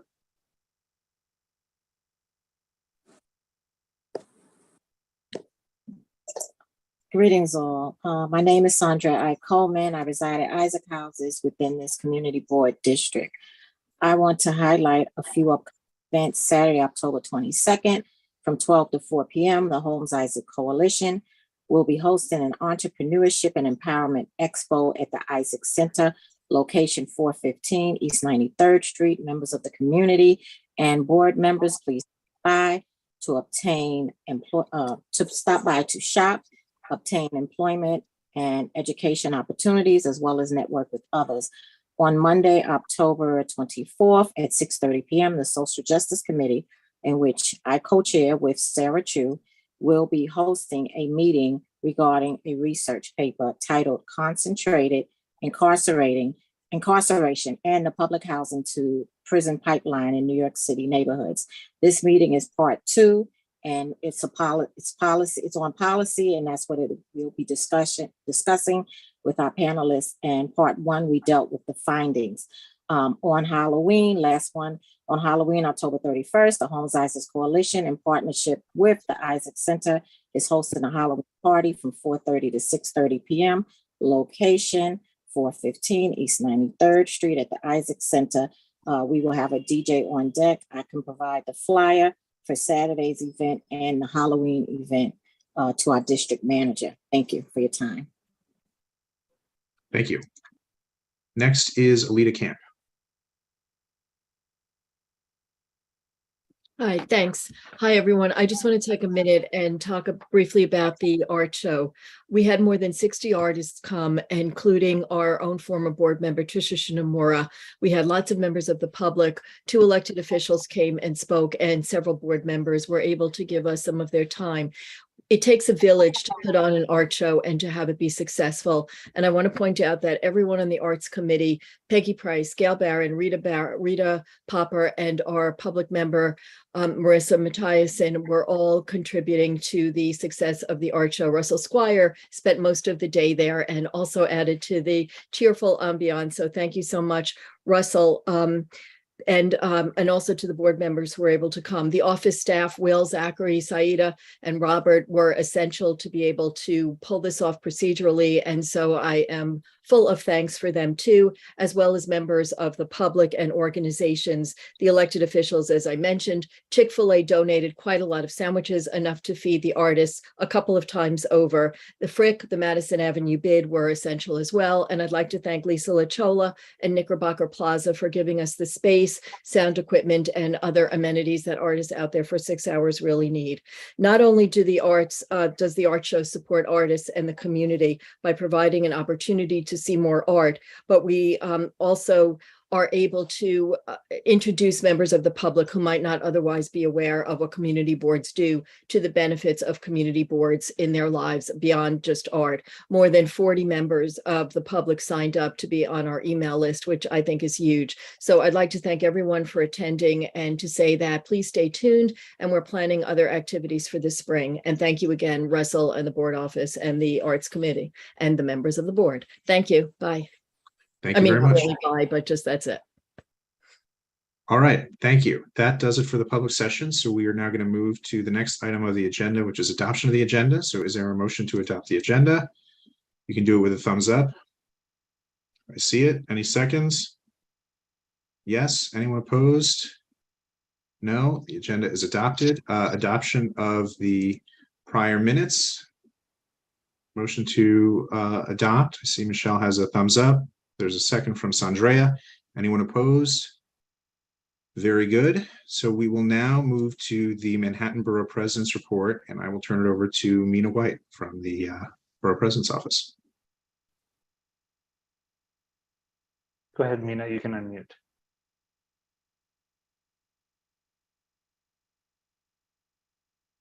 Mina, go ahead and there you go.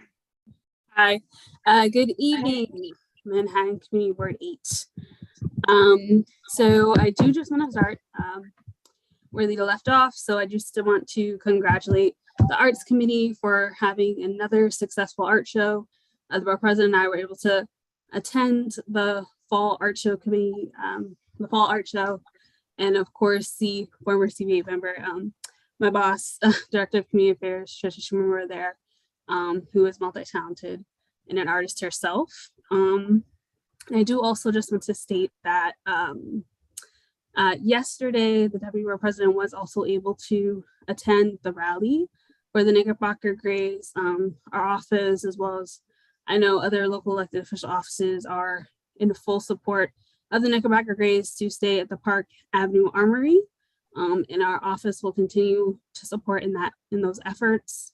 And I also do just want to state that the Borough President is in full support of the Transportation Committee's resolution to support DOT's 3rd Avenue redesign to make 3rd Avenue safer for all Manhattanites, particularly for pedestrians and cyclists. We've heard, the stories of those who were injured along the corridor, and so we're excited to see that area become safer. I do also want to highlight the fact that the Borough President did come out earlier this week with his e-commerce blueprint report, where that report found that over that 2.4 million packages delivered daily throughout the 5 boroughs of Manhattan. Throughout the 5 boroughs, and Manhattan sees the highest concentration of those deliveries per square footage.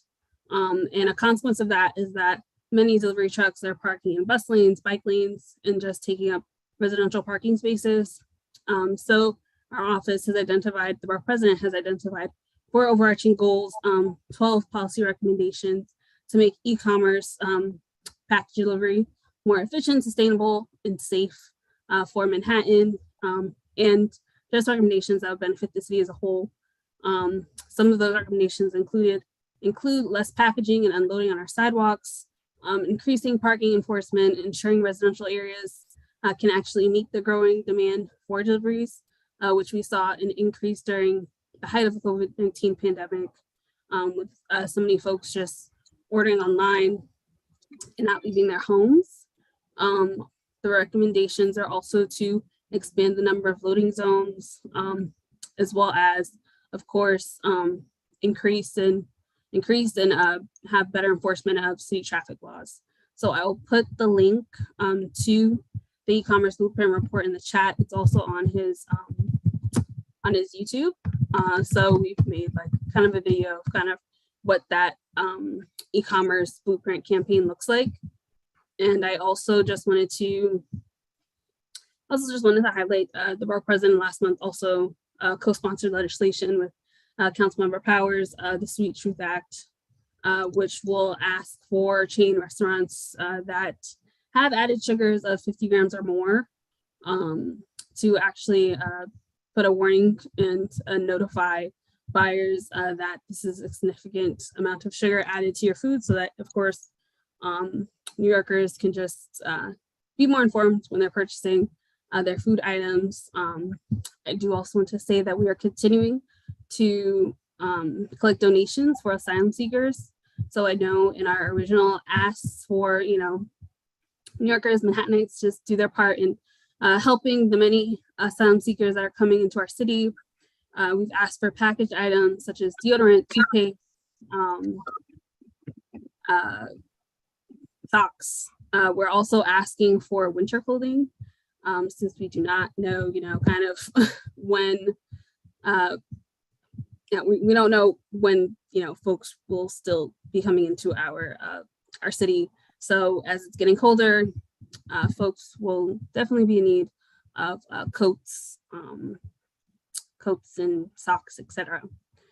And I can pretty much end there, but again, as you all, I'm sure, are aware, the executive order continues.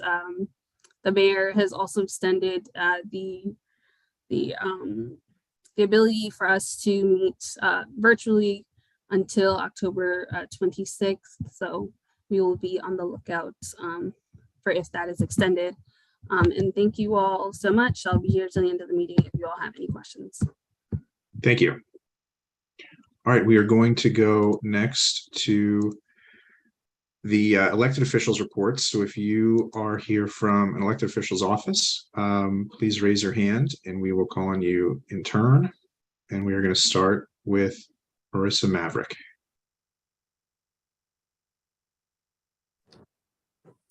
Hello, everyone. This is Marissa Maverick from Congresswoman Maloney's office.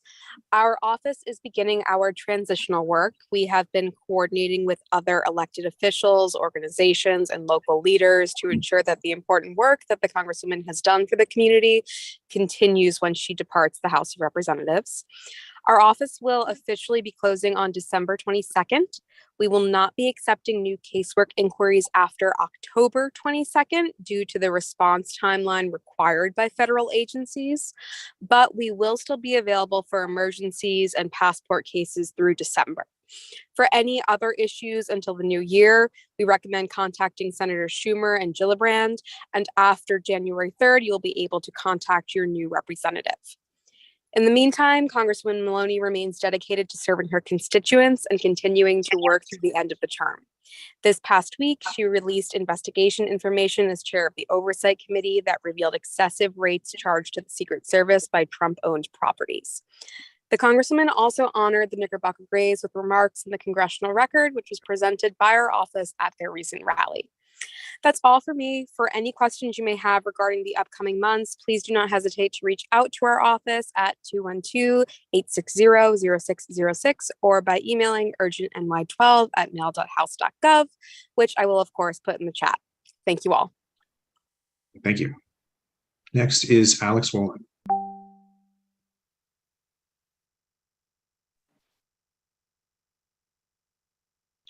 Hi, everyone.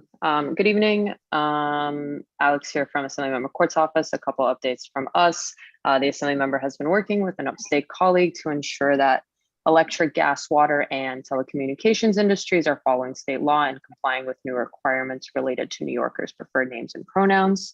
In his capacity as chair of the Rules and Regs Committee, he also urged the Department of Environmental Conservation to adopt new and stricter regulations related to petroleum and chemical storage facilities in order to prevent the loss of federal funding. And finally, as many of you know, with the Assembly member's retirement from the legislature quickly approaching, our office has been working to ensure a smooth transition process. And I won't take up any more time. Thank you for listening and hope you have a good evening. Thank you. Next is Courtney Pharisee. Good evening. My name is Courtney. I'm representing the Office of Assemblymember Rebecca Seawright. With the increased concern from constituents regarding safety, last evening we held a crime prevention forum with the 19th precinct to inform senior citizens of how to best protect themselves from ID theft, phone scams, and mail theft. Assemblymember Seawright was proud to join the Knickerbocker Grays in protest outside of the Armory in support of them staying in their headquarters at the Armory. Please consider signing their petition in support of one of the oldest after-school programs. Our district office has been hosting several flu shot and COVID bivalent booster shot clinics. And today we held a rent freeze clinic to help constituents apply for the senior and disabled rent increase exemption programs. We're holding additional clinics next week, so call our office for more information. As a reminder, early voting begins October 29th and election day is November 8th. In addition to congressional and statewide offices, New York City voters will also be weighing in on 1 statewide and 3 local ballot proposals. So please do your research and don't forget to flip your ballot. October is Domestic Violence Awareness Month, and Assemblymember Seawright is pleased to be invited to join Community Board 8's Women and Families Committee on Wednesday, October 26th for an important discussion. Please consider our office a resource. As always, we have a no-cost housing legal clinic, notary services, and PPE giveaways every Thursday. Call 212-288-4607 or email cwrightr@nyassembly.gov. Thank you. Thank you. Next is Eli Sylvester. Hi, good evening. Can you guys hear me? Yes. Hi, everyone. My name is Eli Silvestre. I am the Assistant Supervisor of Community Engagement on behalf of the Manhattan District Attorney's Office. And I have a couple of updates as well. The first one is Mr. Bragg announced a couple of days ago, actually, our first housing and tenant protection unit. It is the first of its kind, and the unit will be focused, some of the items that the unit will be focusing is our harassment of rent-regulated tenants, defraud and defrauding of government subsidy programs by landlords and developments. Because it is the first of its kind unit, we are accepting all kinds of inquiries and complaints on other matters, such as individual disputes between landlords and tenants, will be referred to the appropriate agencies, such as the Department of Building, Housing and Preservation and Development and other groups.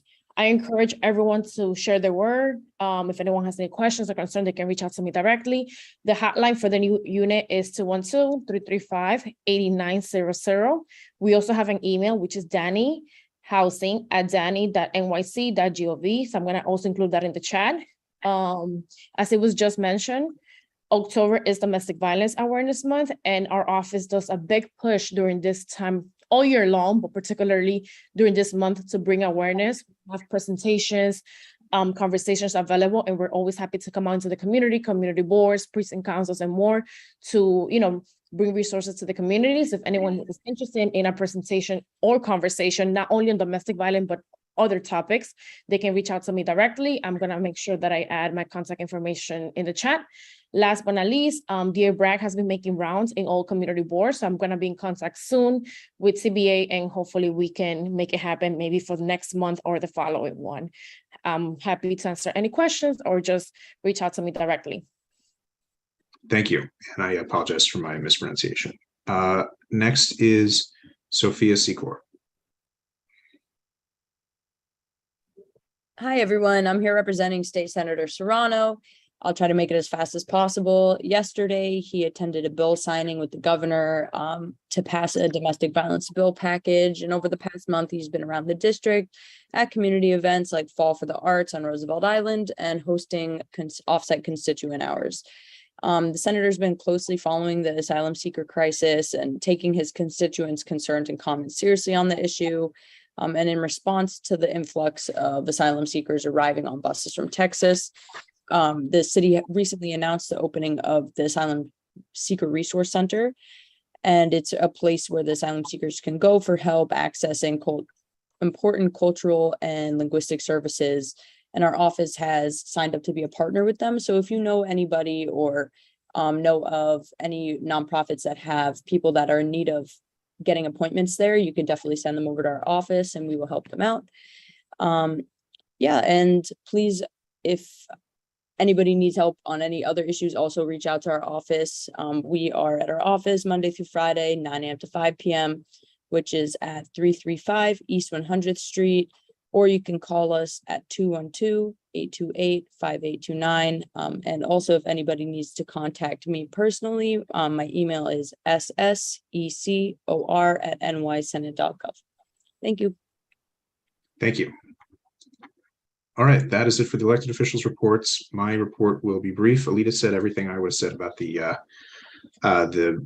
art show. So thank you. And I'll just do a few housekeeping items. So first is just periodic reminder to everybody to please be civil to one another in your remarks, address remarks to the chair, no ad hominem.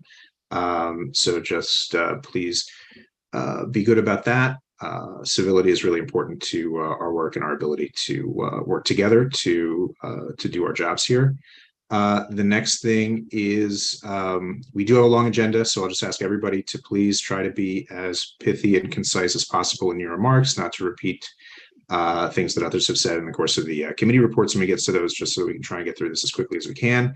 And then the last thing I will say, reminder, if you're going to step away from your computer or leave the meeting, please let Will know so that he can let the secretaries know.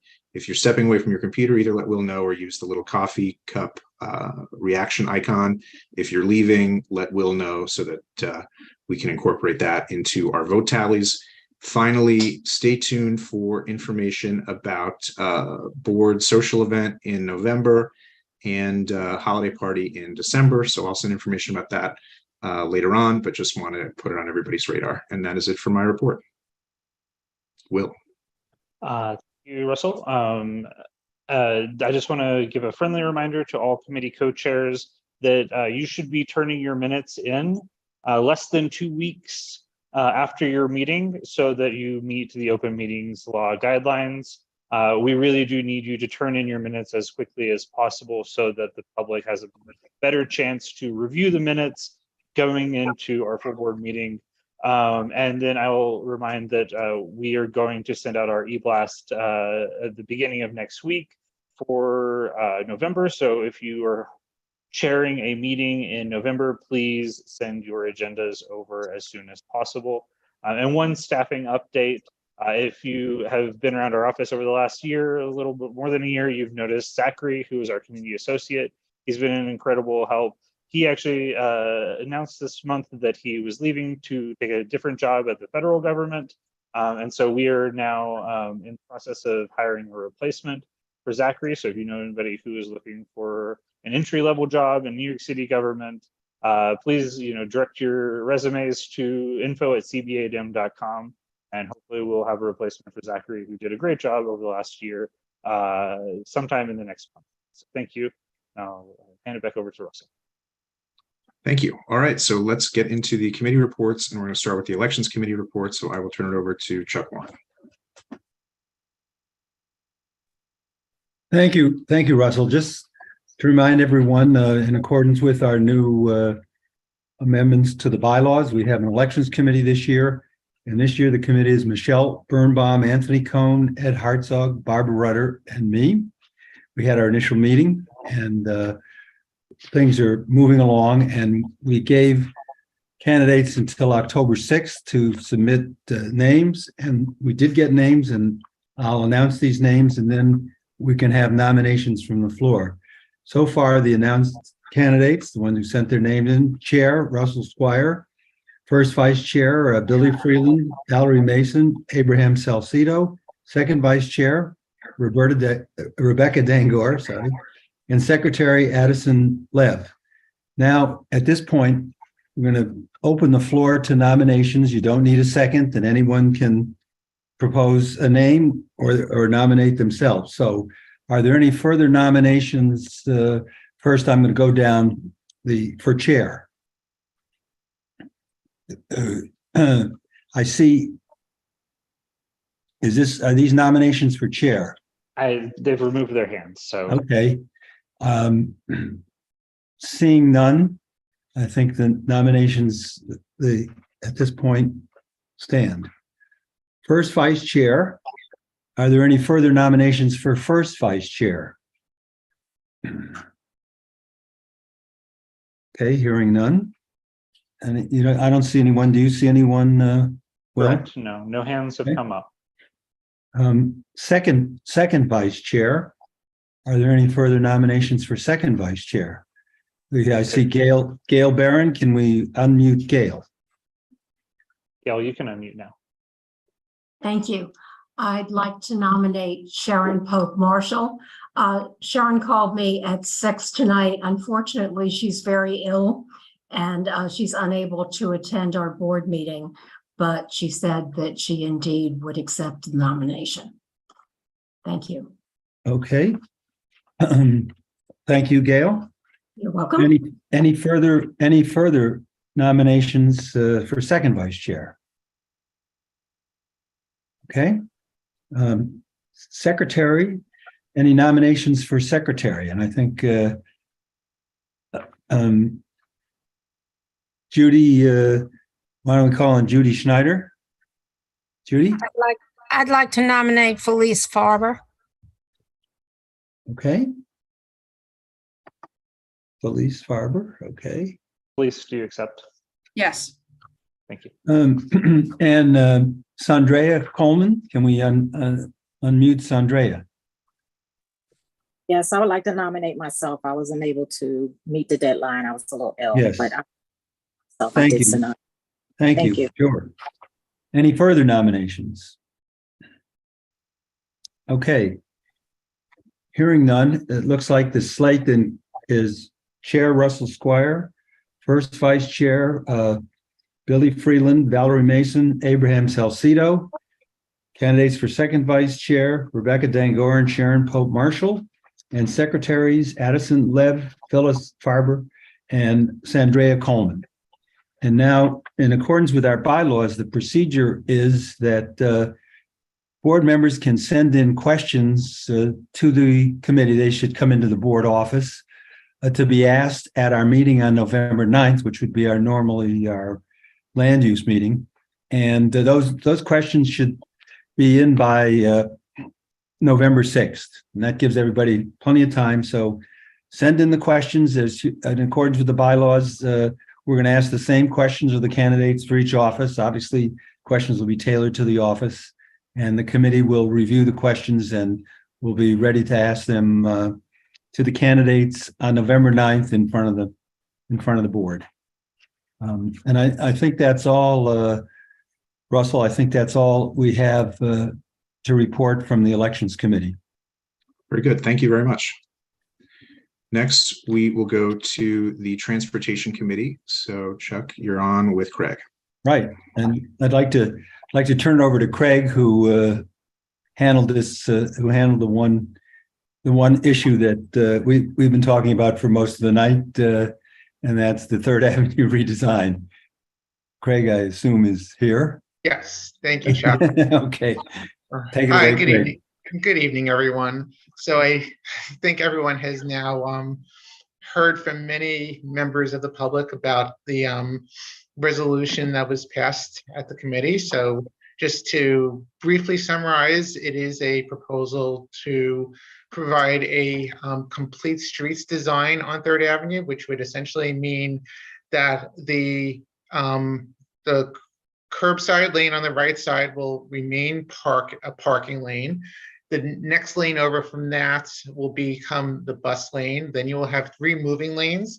Then you will have a parking lane, and then you will have a parking protected bike lane. And there will also be painted pedestrian islands as part of that. So it really is intended to address safety improvements for all modes. So you heard a lot of comments from the public, and I think they generally follow what the committee comments were as well. So this passed by a vote of 13 yes plus 1 public member, 1 no, and 1 abstention at the committee level. So with that, I'll take a I'd like to Craig, just a couple comments I'd like to make is that there were some remarks in the public session about which were appropriate about double parking in trucks and stuff like that. And that's one thing that DOT has come to us and they're going to be implementing. And these are going to be special parking zones for trucks and to try to deal with some of the issues that we've had with Fresh Direct and Amazon and stuff like that. And hopefully that stuff will help ameliorate some of the double parking situation that people rightly complain about. Right, and DOT did implement a set of revised commercial parking regulations all along Third Avenue. That followed a presentation that was made, I believe it was in January of this year when we passed the resolution in support of it. It's too early for DOT to be able to provide any data regarding how that is working so far, but they will be monitoring this, and it is considered to be part of this plan as well moving forward. And there were many comments that were made at our meeting, even among supporters of the plan, that in regards to the need to continue to address and target double parking issues and to figure out ways to handle the warehousing activities, which are when trucks like Amazon trucks will just park and unload and spend a good amount of time there taking over a lane of traffic just to conduct unloading activities, and then it becomes a mini distribution center. All right, so I guess let's go to comments. So first on, let me just adjust my screen. I guess the first person here is Alita. So could you unmute Alita, please? Thank you. I'd like to make a friendly amendment, and I don't know what the proper procedure is. So could you enlighten me, please? Do I just say what it is? You should make it. You should make an amendment, and if it's seconded, ask to speak about it. Okay, so I'll make an amendment. If it's seconded, I'd like to speak to it. And the amendment is that there be enforcement of traffic rules for everyone using the roadway, not just cars and trucks, but for everybody using the roadway. Is there a second? Yeah, okay, there's a second. Yep, okay. Go ahead, Lee, just doing second. Okay, while a number of the speakers, and I won't address where those speakers might have come from, many of them, a number of the speakers referred to an increase in pedestrian safety. But I think we've heard ample comments over the years, literally, from people who have talked about pedestrian lack of safety from crossing streets where there are bicycles, because having a bike lane gives bicycle riders often license to speed, license not to stop at red light, license to cruise through pedestrians on sidewalks. And now that goes for an increased use of motorcycles, of those mini motorcycles. They ride in bus lanes, they ride in bike lanes, they ride in bike lanes multi-directionally, they ride in bike lanes with those very wide delivery things, which could be useful, but maybe don't belong in a bike lane. Revels have been in bike lanes, and it's dangerous for people. I don't know why enforcement doesn't run in both directions. It ought to. So for me, I can't support this unless I know that there will be equal enforcement of the rules for everybody, because pedestrians are the most vulnerable group and they're not adequately protected by having a bike lane, even with some kind of, and I missed the meeting because I was sick that night, but even with having some kind of push out of crossing space. Thank you. All right, thank you, Alita. Chuck, just procedurally, how does that work now? Well, if we don't want to accept it, we'll have discussion on it, and then they'll have to vote on it. Okay. So then let's hear from Ed next. I mean, I'm prepared to accept it if you are. So I mean, I think it. Yeah, I guess that's fine, as long as we write it in a way where it's essentially distributed evenly across all modes. I think that was what Alita was talking about. Right. Yeah. Okay. Yeah, that's fine. Alita will accept it. So we'll just incorporate it in the amendment that passes. Thank you.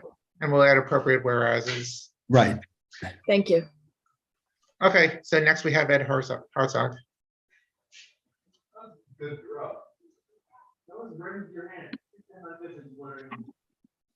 Right. Ed needs to be unmuted there. Yes.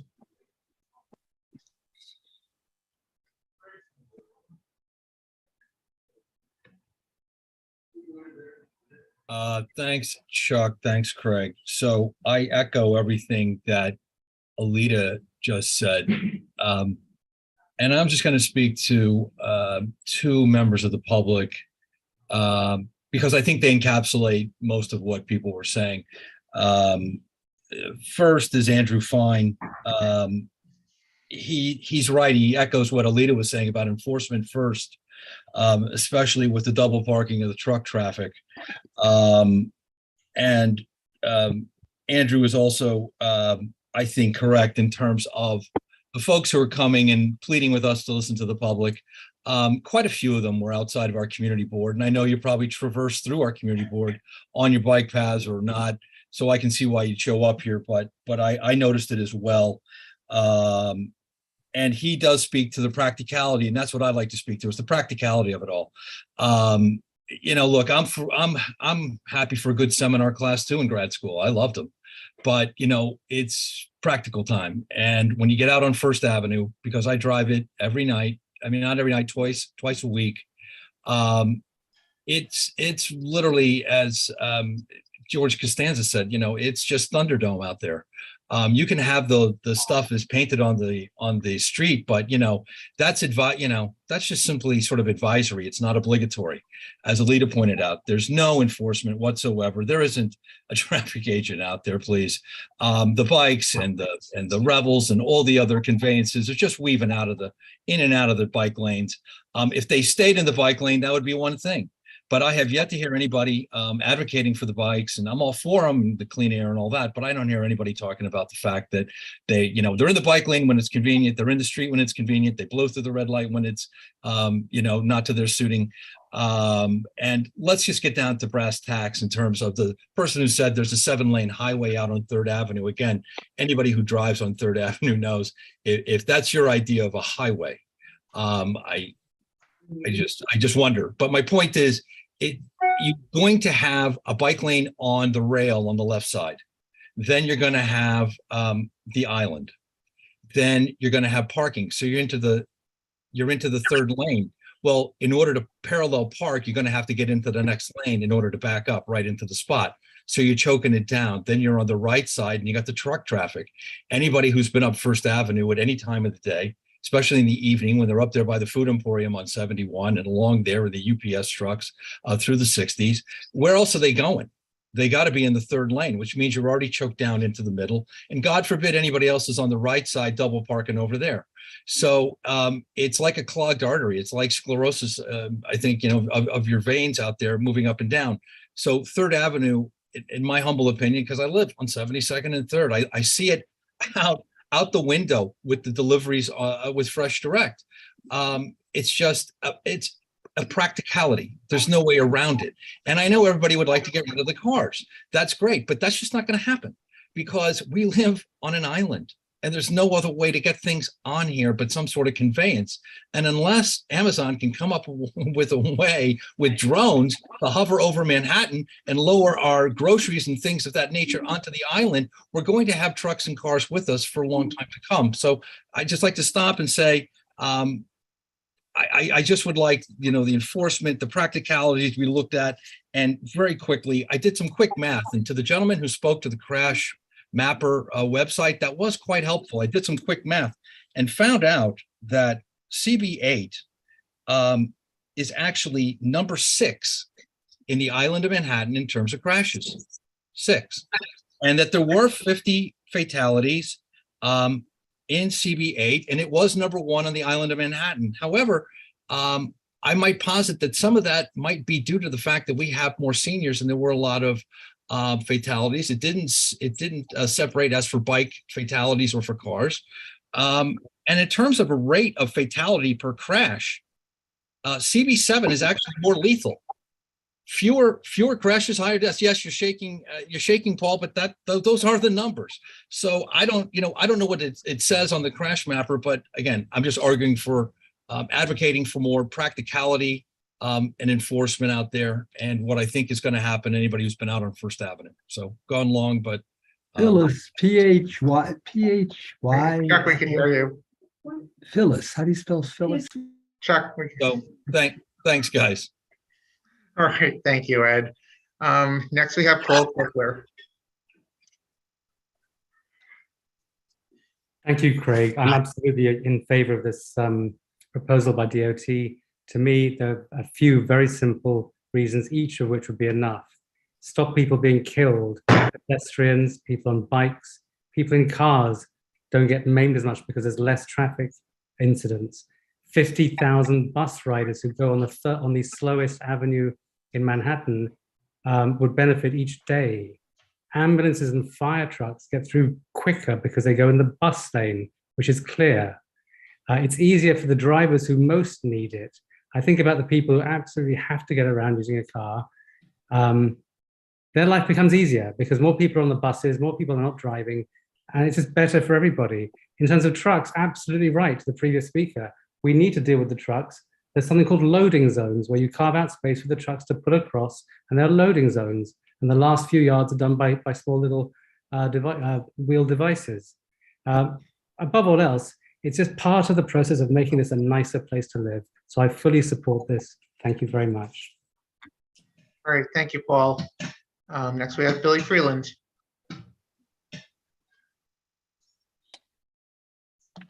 Can you hear me? Am I unmuted? Yes. Good evening, everybody. So I just want to make a few points on this proposal, which I support. And I first want to speak kind of a little bit in defense of those who spoke tonight from the public who maybe don't live in our district, but who ride on 3rd Avenue. We have an obligation to represent not just people who live in the community district, although many of whom ride bikes and are going to take the bus up and down, sorry, not up and down, up 3rd Avenue. But think about it, to be a member of this community board, you do not have to live here. You have to have a significant interest in, a business interest in. There are many ways to be interested in what's happening on 3rd Avenue. And right now it is, according to DOT, one of the most dangerous stretches in our city. And we've seen deaths as recently as a few months ago in our community district, deaths by cyclists being hit by cars, right? So I think we need to think very carefully about what our streets look like and what our obligation is to making sure they're safe. The way I see this proposal, and Ed mentioned practicality, is it is very practical. Practical in a few ways. It is impractical to have buses riding up sort of alongside the curb where they run into cars that are either double parked or having to turn right. The offset bus lane proposal gets the buses out of that curbside, reduces those conflicts, and helps not just speed up bus traffic speed, but also helps cars, bikes, pedestrians, and others. What's practical is having a bike lane. And I know there's a lot of worry that what if we dedicate more space to bikes until we have enforcement, until we have perfect safety. Well, if that were the rule, we wouldn't build any more roads or repair any more highways because we sure don't have perfect safety from cars on the street right now. Cars are the biggest threats to pedestrians. So we're talking about less than a lane, a sliver of a lane dedicated to cyclists. And I apologize because I've probably said this now at a half dozen meetings, but I'll say it one more time. When I leave my apartment to go to Central Park to ride my bike, I turn right going west on 86th Street. I then make another right up 3rd Avenue to get to the 90th Street unprotected bike lane to get over to Central Park, right? When I'm going up 3rd Avenue, how many times do I have to go at risk, about to hit a car, about to hit a double park truck? How many times do I have to take that trip until I get hurt or worse? There is no bike lane. There's nowhere for me to go. I try to go furthest left of the street. There's double parked trucks everywhere.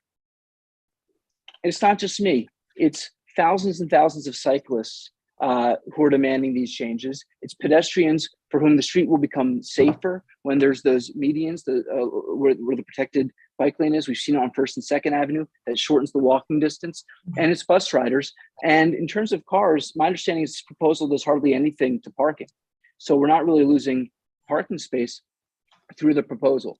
So I think this is a very practical plan. It puts safety first. And need I remind you all, we passed a resolution as a full board not long ago saying we want more bike lanes in our community district because we've seen the danger on our streets. So this is merely putting into action the words that we've all more or less signed on to in the past. So I hope we'll not only support this as a board, I hope we'll do so as close to unanimously as possible, because it will send a strong message to DOT about the type of street safety we'd like to see in our community district. And it affects not just those of us who have the blessing and privilege of living here, it affects all of our neighbors in the city. Thank you. All right, thank you, Billy. Up next is Cos Bagnoletti. Yeah, I was going to call the question with the amendment unless you feel that there's one or two more there, but we've heard enough. That, I think that's fine. We can go through our process. So is there a second to calling the question? Oh. Sorry, I see some thumbs up. So yeah, there's some. Yeah, so if we could lower hands, if anyone opposed to calling the question should raise their hand now. I think Bauer has a point of order. Bauer, go ahead on mute. Hi, thank you, Russell. I just want to understand the friendly amendment. Are we saying that we're only approving the proposal if there's an enforcement mechanism that is part of the proposal? Because right now that's not part of the proposal. No, we're asking. I think it was that we were asking for enforcement to be performed on all modes of transportation on 3rd Avenue for all users. It wasn't contingent upon it. If it were contingent, we wouldn't be accepting that. That would be an entirely different request. Wait, I'm sorry. What did you say? If it was what? If it were contingent on increased enforcement, that we wouldn't have accepted as an amendment, as a friendly amendment.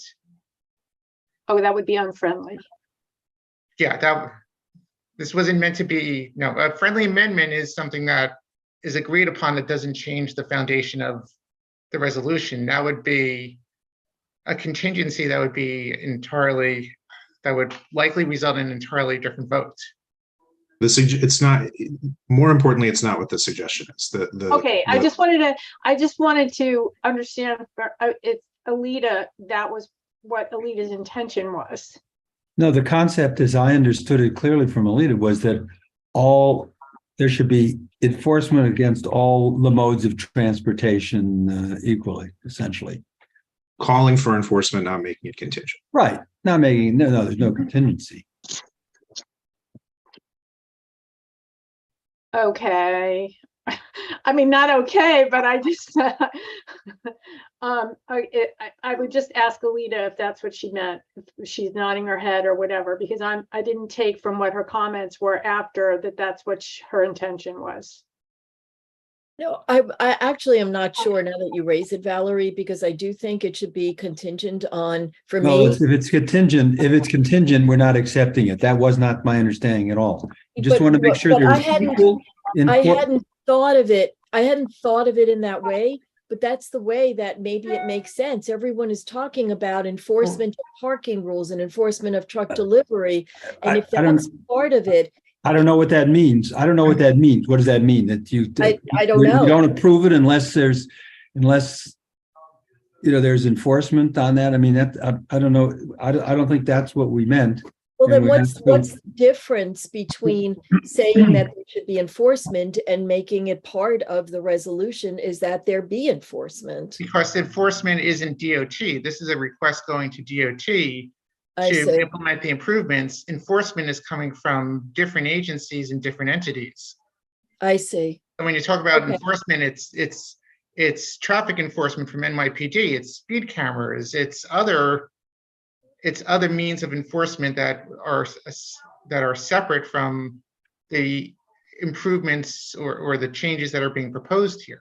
But you didn't make those comments when people talked about enforcing double parking and enforcing truck deliveries. It made it sound as though that was part of it. The question's been called, so I think we just sort of have to get clarity on what the amendment is so that we can know if it's in or out. But I think the difference, understood. So I think the difference is saying that in addition to supporting this proposal, we are also calling for more enforcement across the board, which I think is how Chuck and Craig and frankly I had understood what the amendment was. So it's calling for that in addition to our support of it versus what they're describing as a contingent situation, which is to say we only support this proposal if there's some sort of increased enforcement that we see beforehand that we're sort of satisfied with.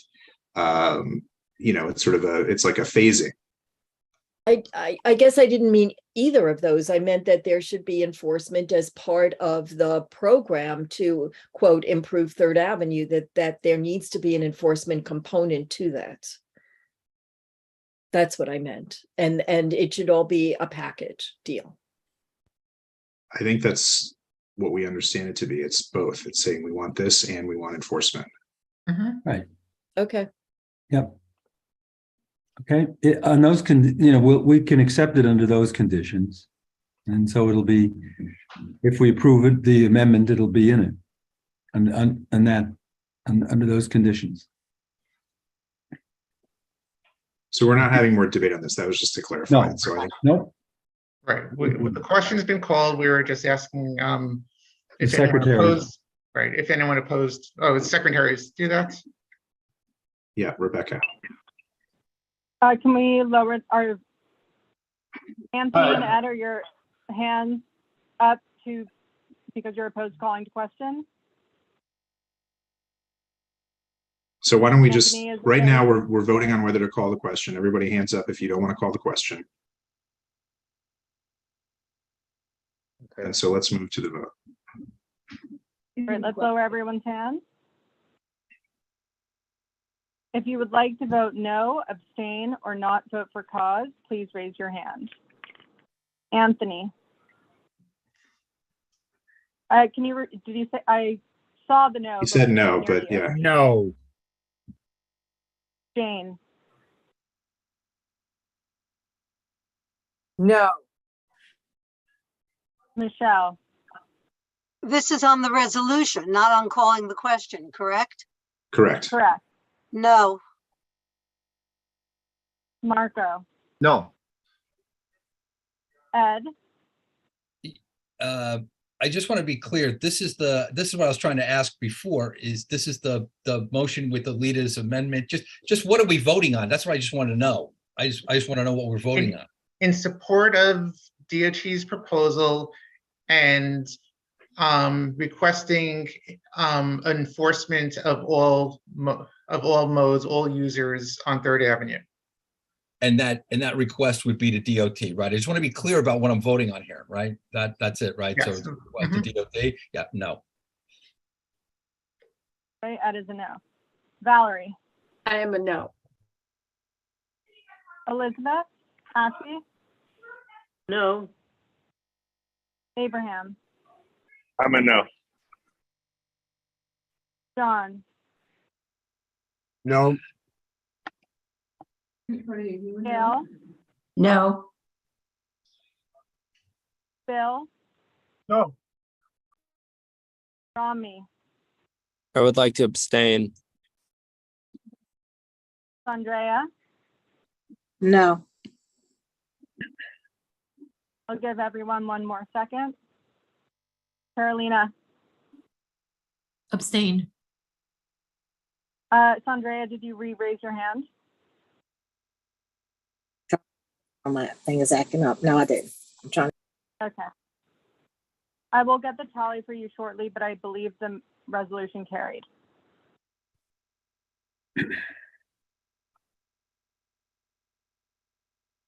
Are we certain enough about that we can move on? I think it's basically that. Yeah, I think so. Yeah, I'm certain about it, but Yeah. it's How many people are in attendance now?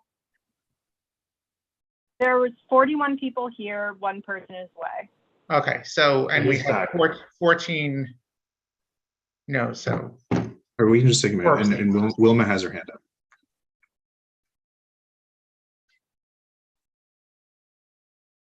Did it fail? Wilma.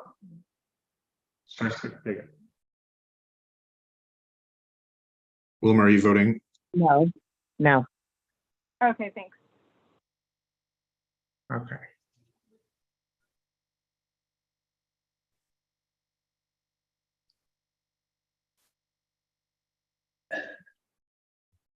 While we're waiting here, one other thing that I meant to say earlier, the practice of taking multiple unanimous resolutions together, which we often use during the street life report, is not limited to street life. So if anybody wants to do that in other committee reports this evening, they are welcome to do that. I just want to make sure everybody knows procedurally that that's permitted.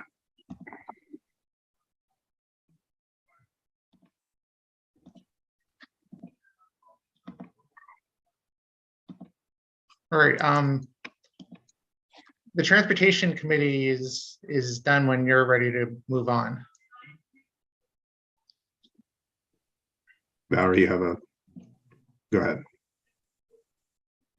Just a question in terms of procedure. When we had our transportation committee meeting and this item for Third Avenue was on the agenda, I don't recall seeing any flyers along Third Avenue making mention of the fact that this item was going to be presented.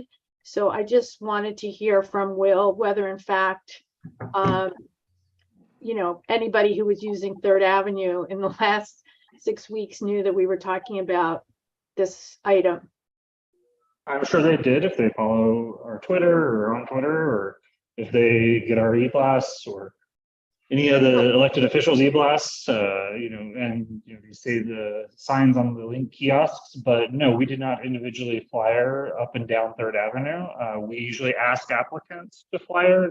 So we did ask the DOT if they could make an accommodation to flyer, and they told us unfortunately that they couldn't.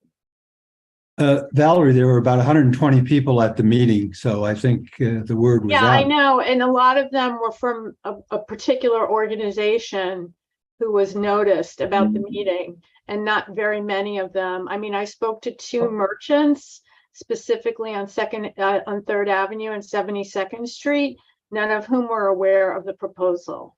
So if I could respond, DOT will be conducting outreach with local businesses. They did say that at the meeting.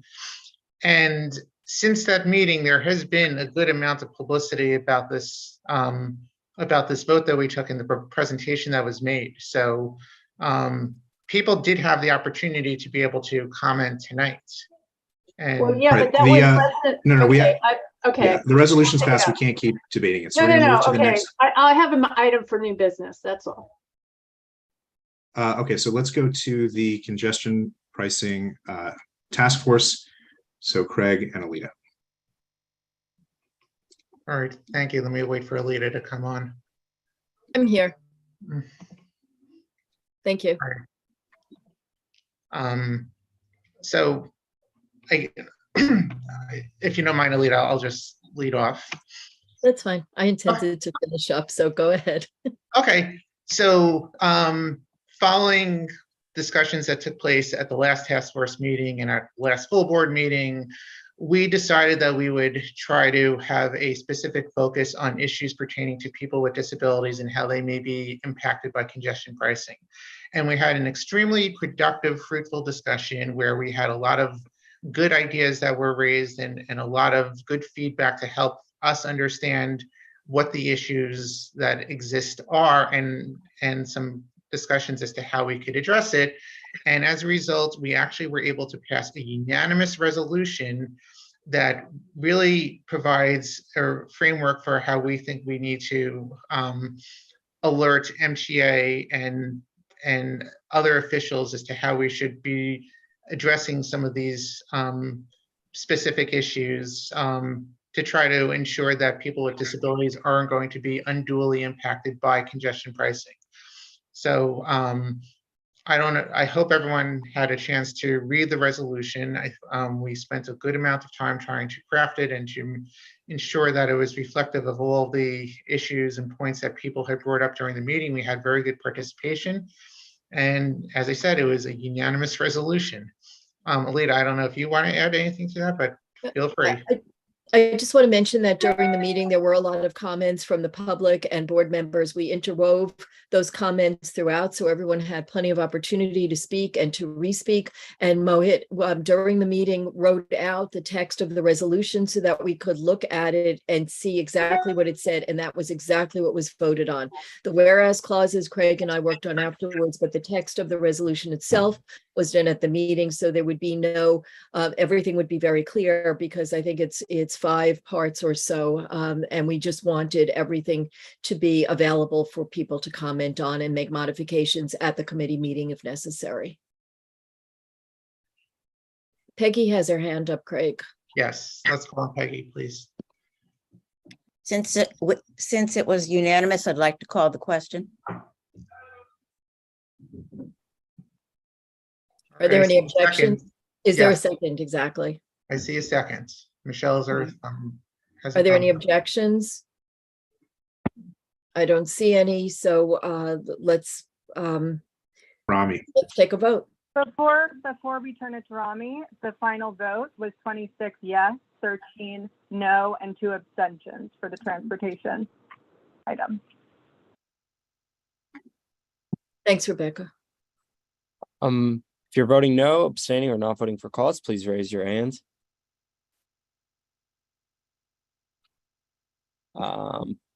Seeing none, the resolution passes 41 in favor, 0 against.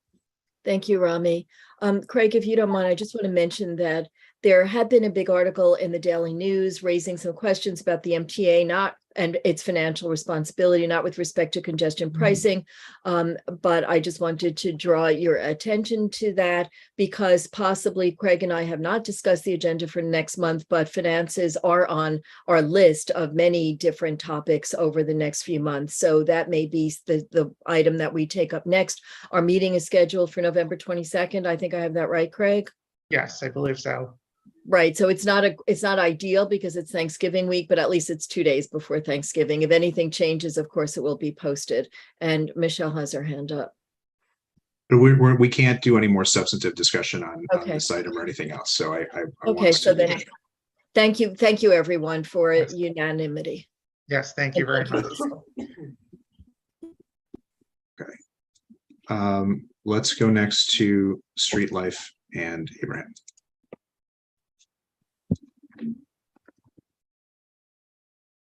And I would say if folks have points of information or points of order, I would suggest letting Will know that so that we can distinguish if your hand is up for that reason as opposed for something else. It'll help get through it. Go ahead, Abraham. Okay, well, we have several unanimous approvals. So if anyone wants to take the unanimous approvals together, I would entertain an invitation for that. You got hands up. You got Ed and then Anthony. Good. Come on. So if there's anyone opposed, Well, I don't know that they're. taking Is that what you're doing, Ed? Yes. Okay. So yeah. So go ahead. Keep going. Sorry. Yeah, If anyone that's was- what I'm doing. I'm moving that we take all the unanimous resolutions together. Thank you. I take Anthony seconds.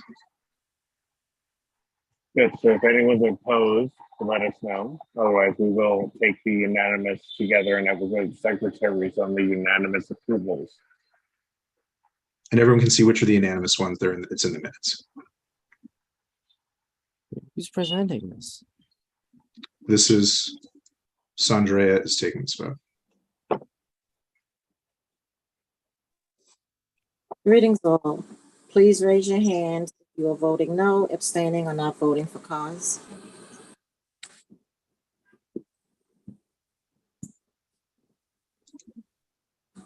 A few more seconds. I don't see any hands raised, so this passes Thank you, unanimously. Sandrea. So then, in addition to our unanimous approvals, we have one unanimous disapproval.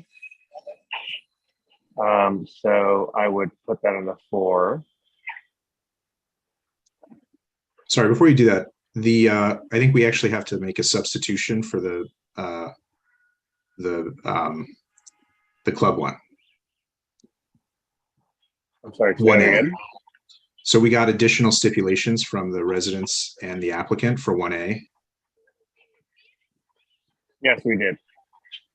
So let's just do that. We have to do the substitute stipulation since we haven't voted those.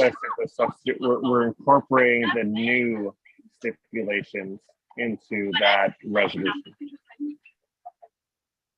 So we have to vote. I think we have to vote on that. That's fine. Okay, so anyone objecting to the vote?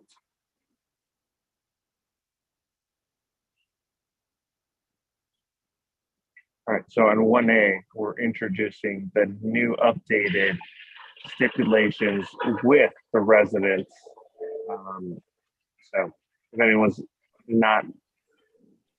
voting no, not voting for cause or abstaining, let us know. That's Rebecca, you're gonna do this vote, right? Yeah, I don't think we actually called the question. Okay, I'm calling the question on the substitute one. Addison seconds. All right, is anyone opposed to calling the question? Elizabeth has her hand up, but the motion fails. Let's lower everyone's hands. If you'd like to vote no, abstain, or not vote for cause, please raise your hand on Street Life 1A. Elizabeth. Point of order. I would like to at least understand what the substitute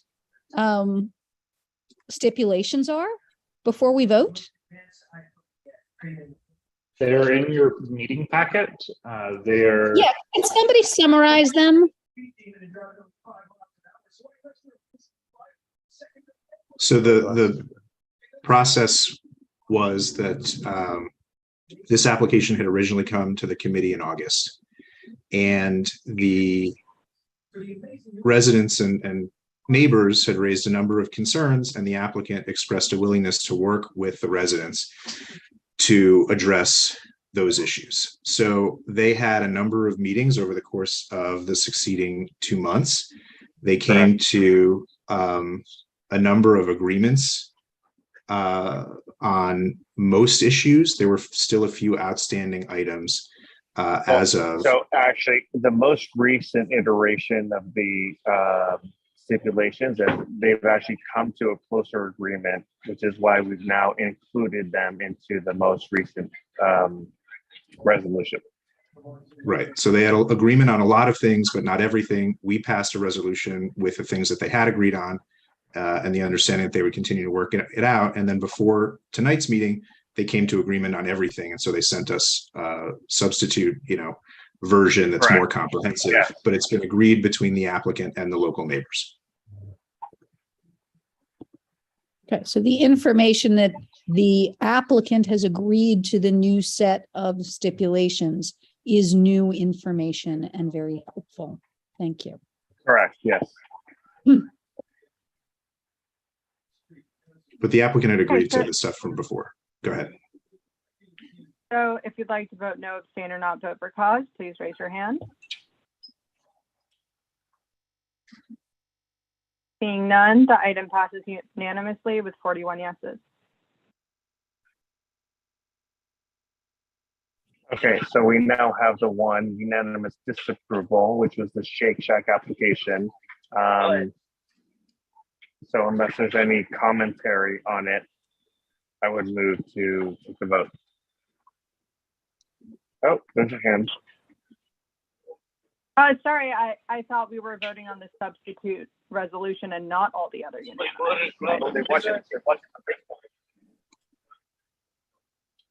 We've already voted on all of the unanimous approvals. We then, the vote that we just did was the substitute version of one of the unanimous approvals for the private club. We're now on to a third vote, which is for the unanimous disapproval for the Shake Shack corporate change. Correct. So this is 2A. This is the unanimous disapproval for the Shake Shack. So if anyone has any comments observations or otherwise. You got a hand from Marco. Yeah, I would like. You say call the question? Yes. Sorry, a second. Peggy. Peggy.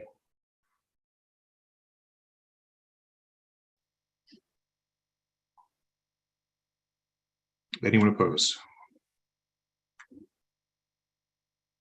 All right, then let's take the roll.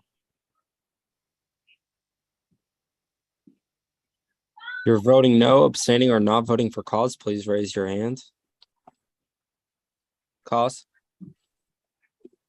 Yeah, I'm going to vote no on this because we know the SLA is going to approve it, so it's better to approve with stipulations rather than disapprove. Thank you. Anyone else? Edison? I'm also gonna vote no. Alita? I am too for causes reasoning.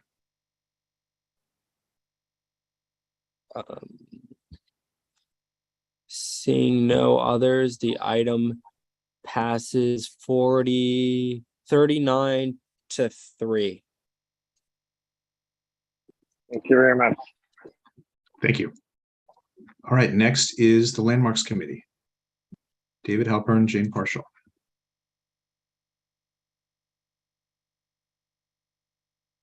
We heard 3 applications on this past Monday night. The first 2 were unanimous disapprovals, 3 East 78th Street and 22 East 81st Street. Judy? I see Judy's hand is up.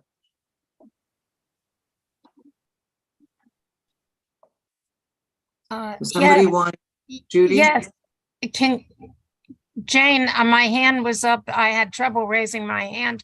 I was voting no on the last resolution. Oh, okay. Sorry. So, Okay.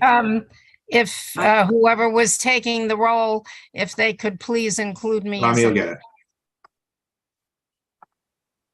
Wait, can Does you repeat anybody that? want to call the question on items 1 and 2, the resolutions that were unanimous disapprovals? Michelle? Just for, Yeah, Jane, I'd like to take all the unanimous ones together on the disapproval. Okay, that was number 1 and number 2.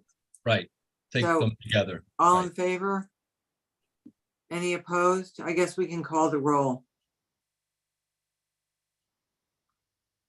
I don't know whose turn it is. Sandra. Oh, Sandrea. Sandrea? Yes, greetings. I'm waiting for them to mute me. Thank you. Please raise your hand for voting no, abstaining, and not voting for cause.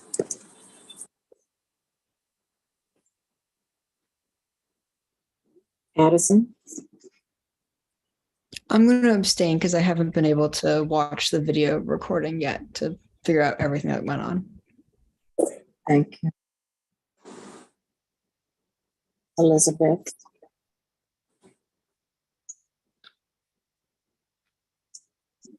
I'm voting no.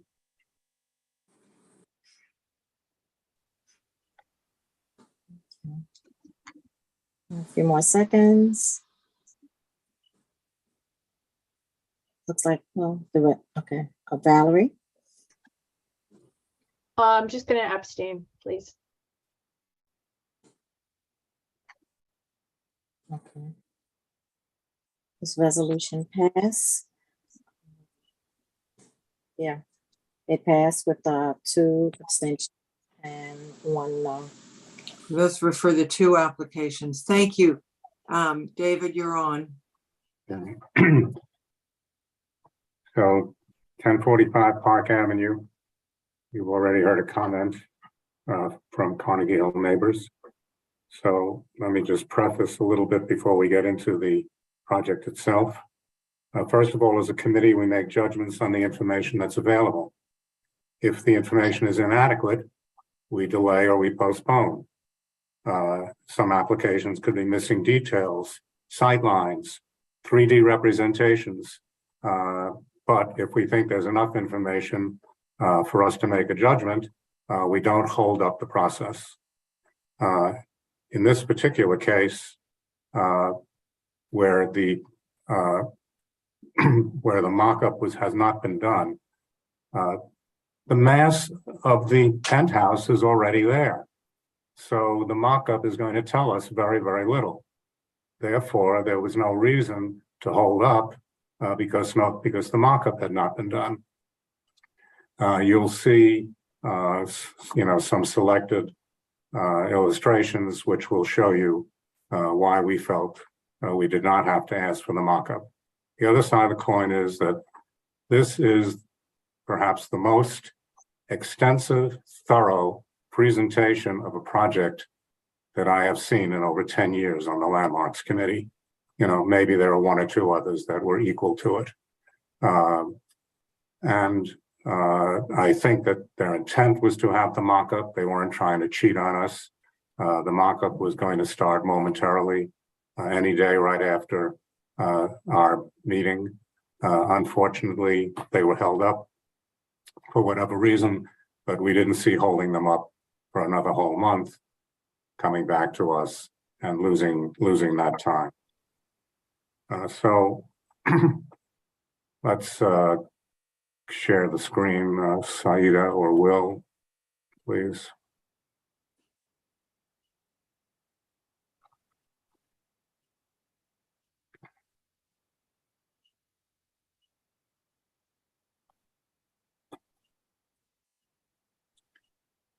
And go back to the other one. No, go back to the start. One back. Okay. All right. So just to orient you, the corner of 86th and Park Avenue Historic District. Next, let's go to the next. All right. The penthouse that you're looking at, this is the first level, and we're going to look at both levels. The way this penthouse came about is that the first level was built independent of a second floor. Then a second floor was added on half of it, and the second floor was added on the other half. They were made into two penthouses, two duplex penthouses. Then they were made into one overall penthouse, and the applicant is now taking that single two-level penthouse and totally changing it on the interior and changing it on the exterior, so that the character of the penthouse is actually going to be closer to the original character of the building, rather than having a hodgepodge, some arched windows, some square windows, pieces that simply don't match. You're going to have essentially rectangular windows, rectangular doors, partially with the transoms and lower levels that are multi-pane, and similar to the windows that are in the building, and similar to the character of the windows that are in the building. It's a white stucco building, a white stucco penthouse, and they're going to continue the white stucco. So the question is, what are they adding? If you look to the left, you will see a large spiral staircase all the way on the left-hand corner. That's what's being added on this floor. Go up one level, please. If you go to the right, and it's very, very faint, you'll see a very small spiral staircase, which takes you up to the roof. And there will be a rooftop garden. If you go to the middle bottom, there is a new stair, which is going to be in a glass and metal enclosure. And then to the north of that stair is going to be a pergola, which of course is an open framework. And then above that, that big circle is the water tower, which stays in place and remains. So let's go to the next, please.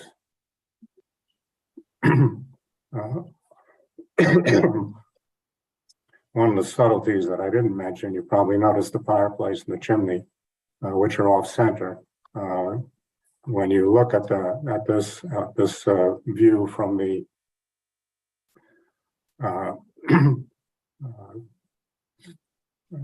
from above the building, you can see that the chimney, which has always been there, has been slightly relocated.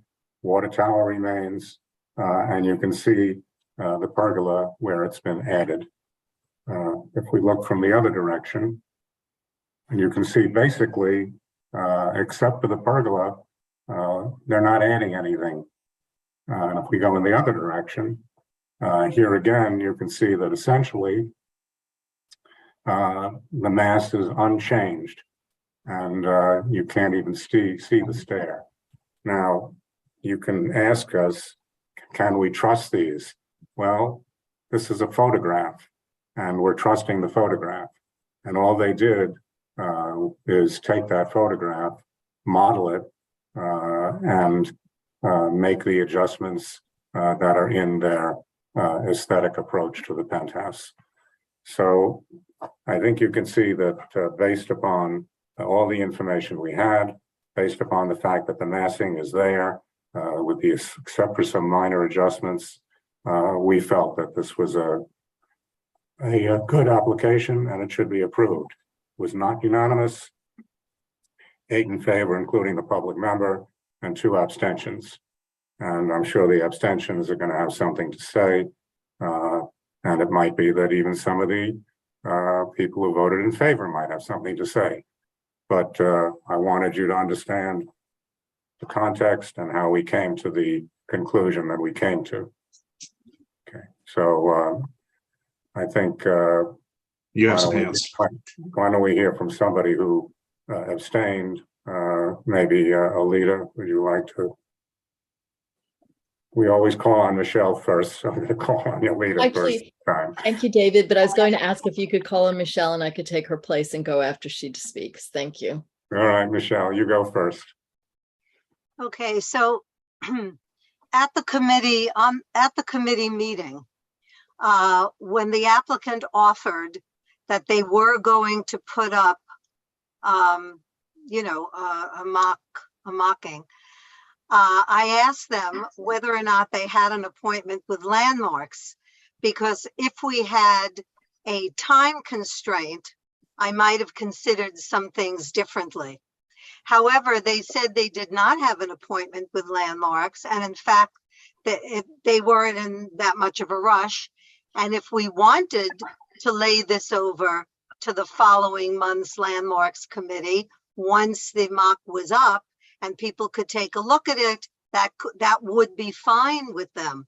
So they were not in opposition to that.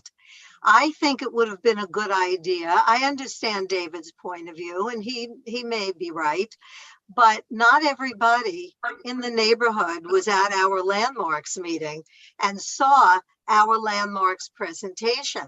So there were others that are in the neighborhood that might be served well to see a mock-up up there, because if it was visible, it would be obvious in its bright orange or yellow color.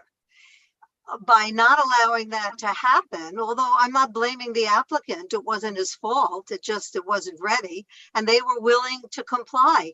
But it would give others a chance to comment on it. And because the applicant had no objection, I didn't see why we didn't lay it over. Now, to my other substantive remarks and concerns, that was about the laying it over and the mock-up. But I had other concerns about this, and one were the 2 staircases and the pergola. When you look at them, and this is from the 85th Street perspective, it's probably more obvious from the 88th Street looking south and east. But the pergola, because it's pretty big and it's made out of wood and it will be painted black, is pretty obvious. If you can go to that, was it the slide before this, the 88th Street slide? That's the slide before this. And yeah. Is it? Yeah. Okay. So look at the right side of the screen and you see the black constructed piece on the right side of the screen, but on the left side of the building. So that's pretty obvious, as is the rooftop fencing, because now, even though there's going to be a 2-story penthouse, the roof of that second story is going to be a rooftop, a planted rooftop, whatever it is, but you can see the fencing up there. So it has increased the bulk. I mean, moving the chimney to the center was a good thing. Keeping the water tower where it is, of course, was a good thing. But to me, the pergola was heavy. The fencing on the roof is quite heavy. And it was in another slide where you could see the big staircase was pretty bulky to me too. So those were my concerns. And then in addition, I thought we should wait for the mock-up. I saw no reason why not. So those are my comments about this. Did you want to add anything to that, Alita? So please do so. Actually, I'd like to move to table this until they do their mock-up because they don't have a date before Landmarks Preservation Commission. I hope that that the board does not do that. Number one, I disagree with Michelle. I did not hear them say that they were more than happy to come back the way they expressed it. The fact of the matter is they wanted us to rule that night. And the reason they wanted us to rule is because the mock-up was imminent. And with the mock-up imminent, it meant that they could get as quick an appointment with Landmarks as possible. Now, we're going to have a disagreement in terms of who heard what. So I don't know, Russell, how we handle this business. Yeah, Michelle seconded the motion to table. It's not debatable. So let's vote on that. And then we will get back. If it passes, we'll be done. And if it doesn't, then we'll get back into the rest of the discussion.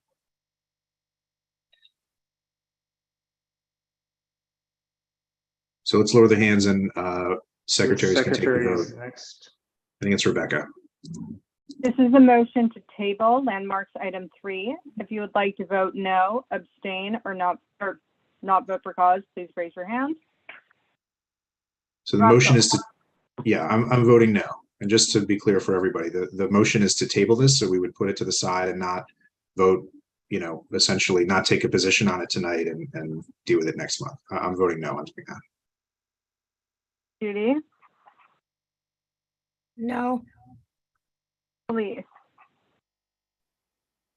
No. Mohit? No. Chuck? No. John Phillips?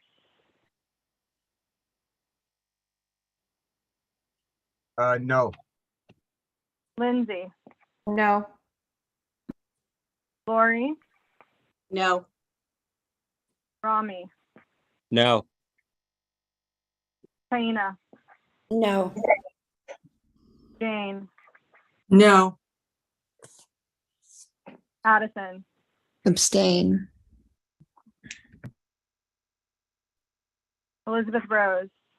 No. Greg Morris? No. Paul? No. David? No. Nessa? No. Bill? No. Craig? No. Andrea?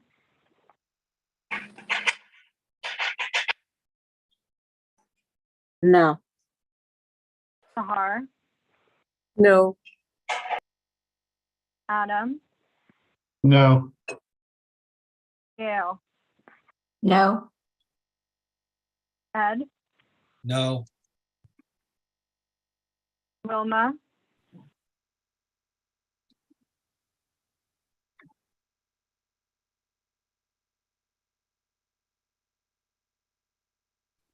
Wilma? No.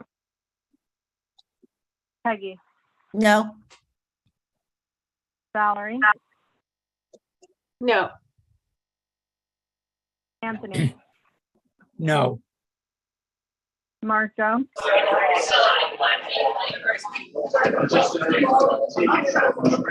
Abraham? No. Marco? No. Billy? No. No. John, No. I'm a no.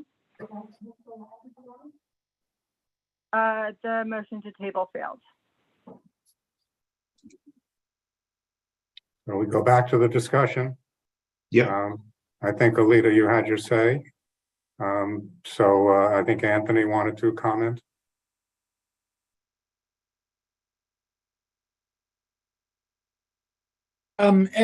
Two things. I believe that it is, I'd like to separate the two bits of this. I think frankly, that Alita is correct that we should be looking to observe the proper procedures, which means we're supposed to see a mock-up before we approve a project. Now, having said that, I think in this particular case, as David pointed out, as you pointed out, David, the extent of documentation is so overwhelming that they almost built the project and invited us to come in and take a look at it. I walked over there today, and I think there's an interesting principle at work, which that to me speaks to Michelle's objections or her questions, in the sense that the existing structure is extremely visible, especially as you walk up Park Avenue and reach the corner of 85th and Park. And it is extremely visible as you walk east across 86th Street. And it seems to me that this is an improvement, as you put it, David. This is an improvement to what is a kind of hodgepodgey group of additions that were made over the course of 10 or 15 years. And this kind of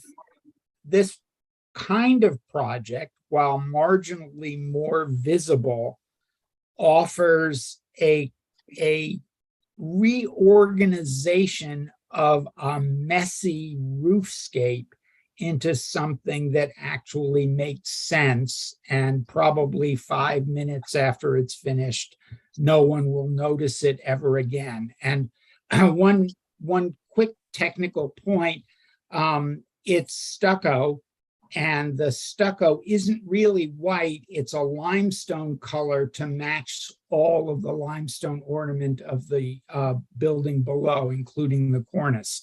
So in fact, it's really quite harmonious with what is present in the building already. And I think it's very much the right thing that we should be approving. And we should be approving good projects with the same fervor that we disapprove bad projects, well, like the other two we saw on Monday. Anyway, thank you. Okay.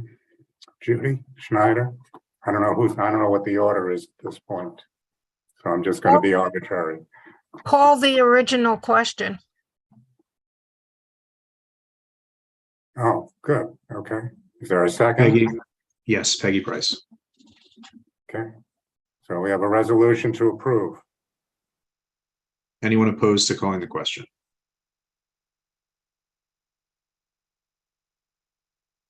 Raise your hands now if you're opposed to calling the question. And Ed is stepping away just for the secretaries. Sorry about that. If you're voting no, abstaining, or not voting for cause, please raise your hands. Alita.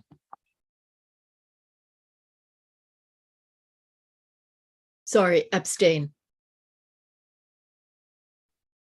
Elizabeth. Abstain. Michelle.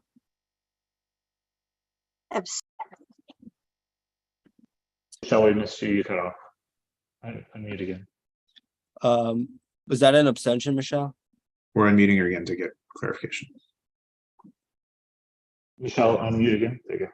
Yes, it was an abstention, but and it won't have anything to do with this vote, and I'm finished with this vote.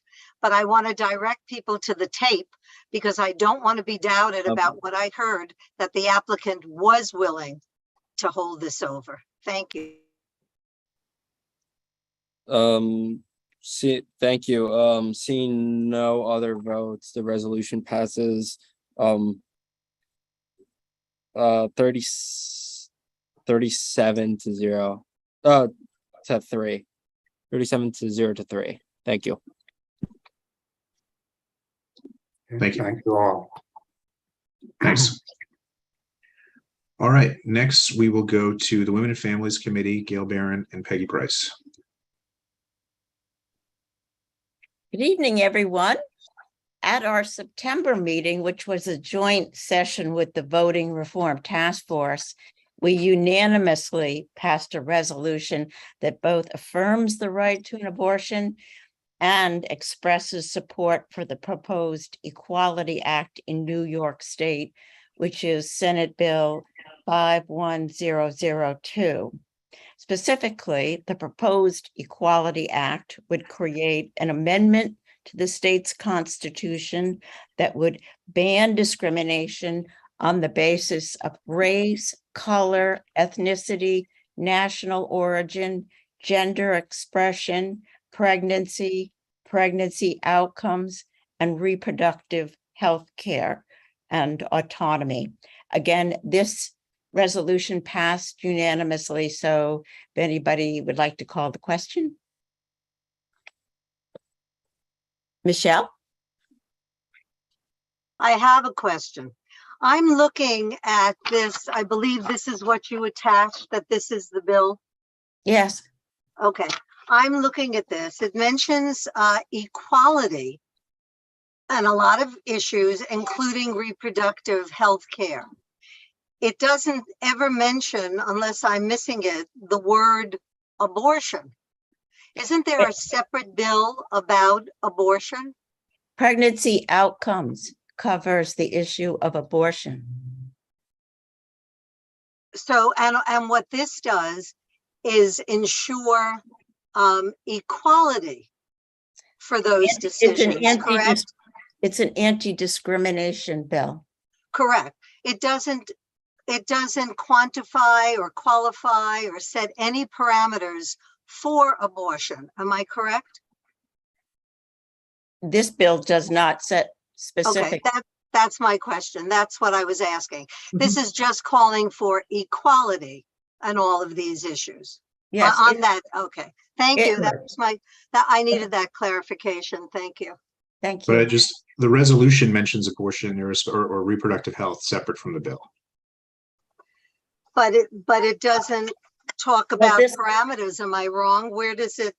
It does not mention parameters, but pregnancy outcomes covers abortion. This bill also covers what they call reproductive health care and autonomy. That also refers to an option, various reproductive options that might include an abortion. Correct. But it doesn't, am I correct in saying that none of your whereases or this bill calls for the parameters of an abortion? Is that correct? You're not saying how many months, how many weeks, what of this, you're not talking about that. You're just talking about that people have the right to make those decisions. We can only assume that'll be within the law. Am I correct? Am I reading this correctly? Read it this way. It bans discrimination. Let's say employers won't employ a woman on the basis that she's pregnant. Okay. Right. Right. That's how I'm interpreting it.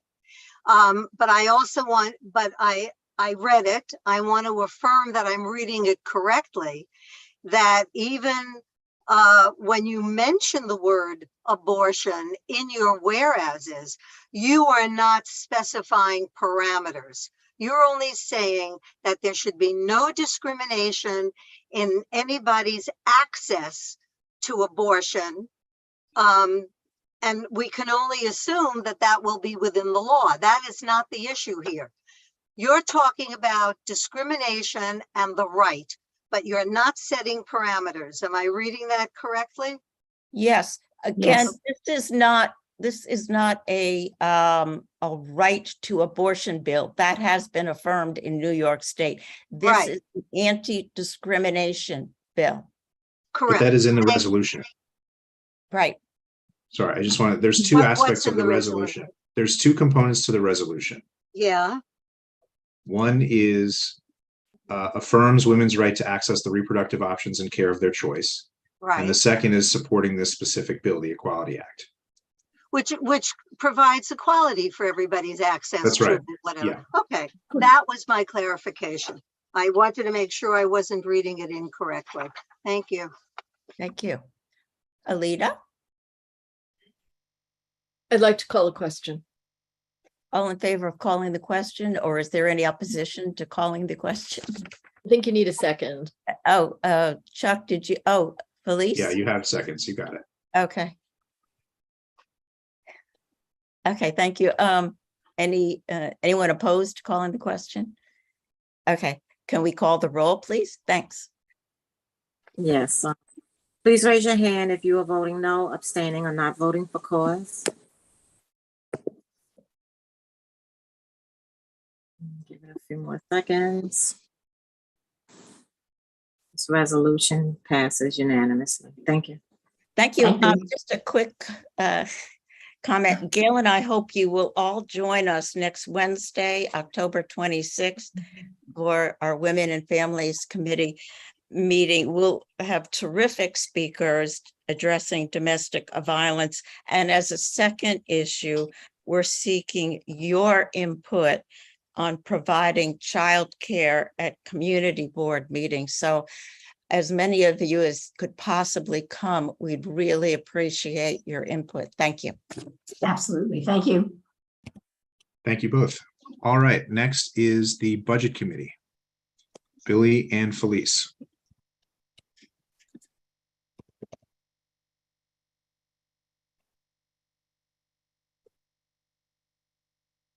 Thanks. I think we have two resolutions. I think Billy's going to take the first one or the first issue.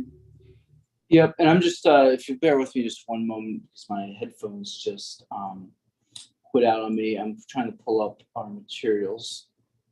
But our first resolution has to do with Tuck Edelstein, whom, as you, I think most of us know, is the planner we've engaged to work with us on the special use land use zoning projects, which have been presented now for the City Planning Commission.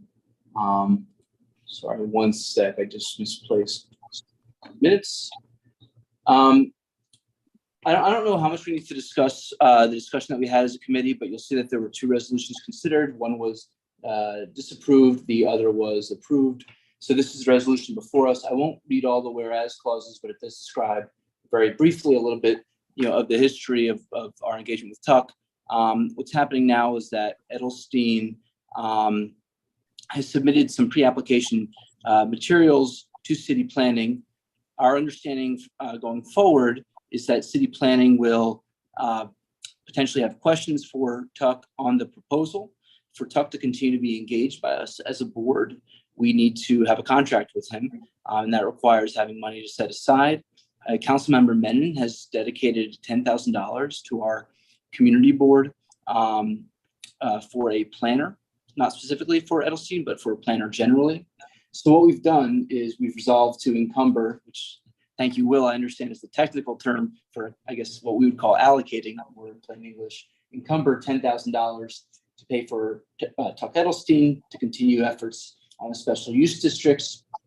The resolution says, be it further resolved that this funding is dependent on receiving a summary of the work completed to date by Edelstein and Associates and the anticipated work moving forward, including what will be accomplished by the $10,000 funding discussed herein. And furthermore, that this funding will not be dispersed unless CB8 receives the information that we've asked for from Edelstein and continues to ask for. And just to provide that in a little bit of context, Some committee members have expressed concern that we haven't had full transparency and communication from Edelstein, whether that's monthly invoices, regular reporting on the work that he's done, and in particular, reporting on the work to be done going forward. That's the resolution. I see we have a few hands up, and I hope, Anthony and Gail and Elizabeth from zoning will chime in if they feel I've mischaracterized anything about our engagement with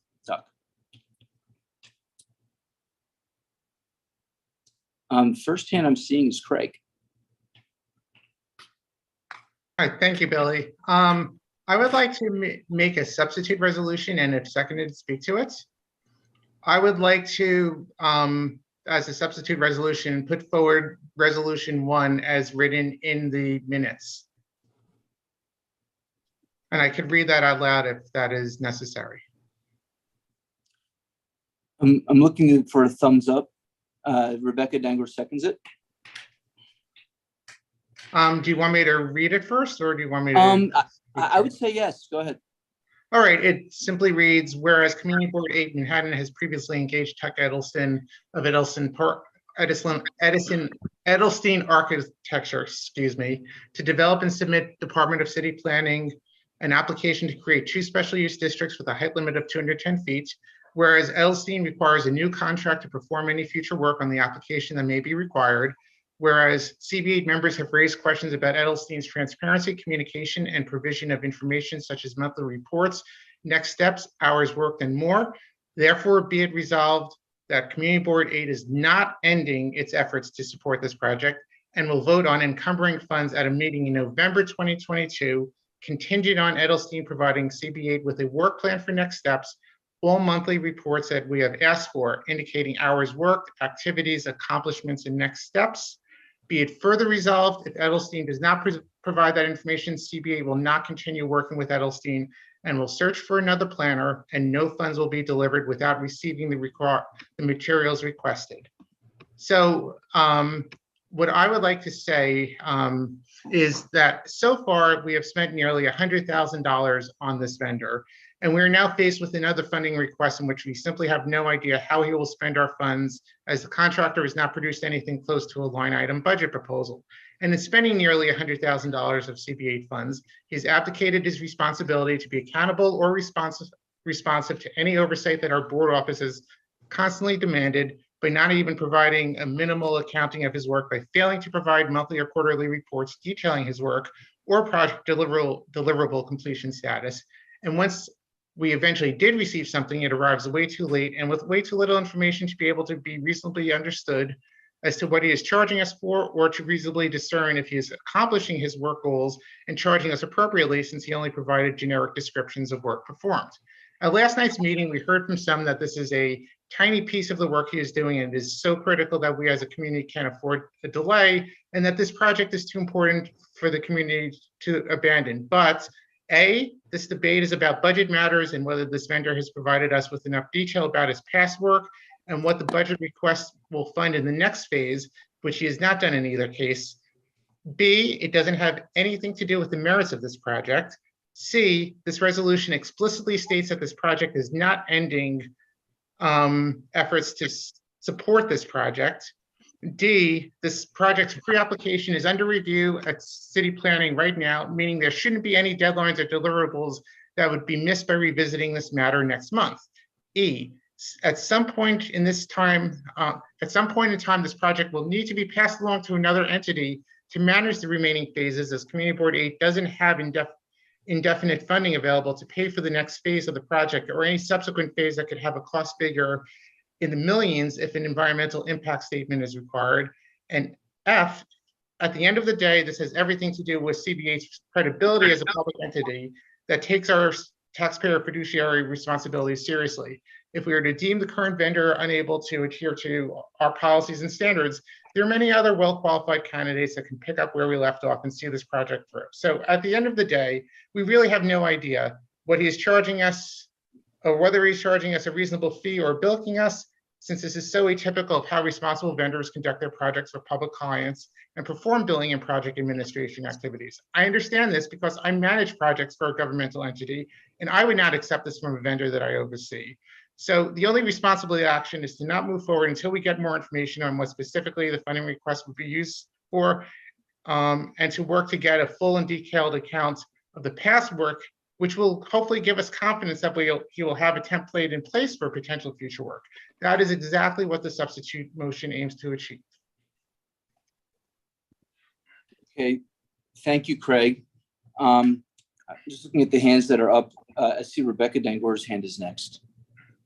Yes, I proposed the original resolution and I just wanted to comment on it a little bit further. I was very careful to make it clear that what we were voting on had nothing to do with the project's merits, as Craig said, or whether or not we would continue to support it.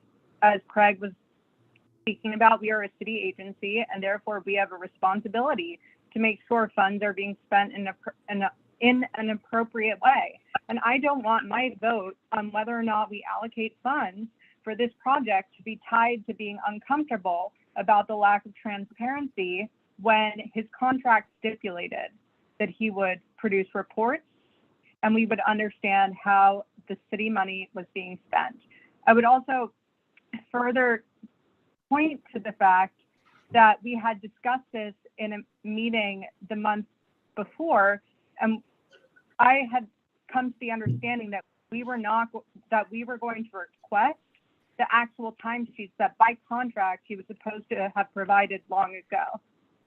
And so I just hope that we can view this resolution not as anything to do with land use or projects, but simply our responsibility as a city agency to make sure we could pass an audit, as I think was said last night.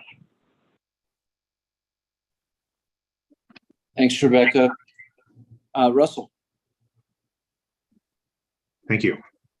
So I'm speaking in favor of the original resolution, I guess resolution 2, and against the substitute resolution, which is resolution 1. I think basically, the first thing I would say is I think resolution 2 to me is essentially a very good compromise between the initial request that was made and the concerns that were raised during the meeting, where I think people had concerns about how Tuck had conducted himself, Tuck Edelstein, and information that we were getting. And it pared the request back to $10,000. And I think resolution 2 addresses the concerns that were raised. And in terms of, as a practical matter, this is a project that we've been pursuing for years. The attempt to get the 210-foot height limit on the eastern avenues in the district that don't currently have it.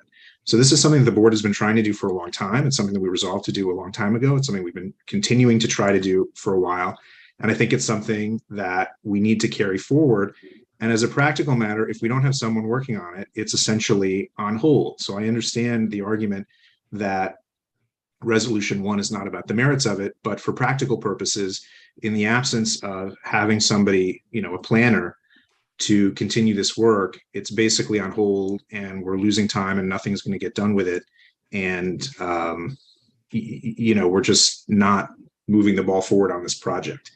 The money in resolution 2, the $10,000 that's allocated, as Billy noted, this is money that was allocated to our board for planning purposes. And I think fair to say that, this project was sort of in mind when the money was allocated. It's money that we can't spend on anything other than a planner. And so I think to spend $10,000 on it, or I should say up to $10,000 on it, to me makes a lot of sense. Again, this is planning money that we don't really have another project for, and that I think was really allocated with this project in mind. I think the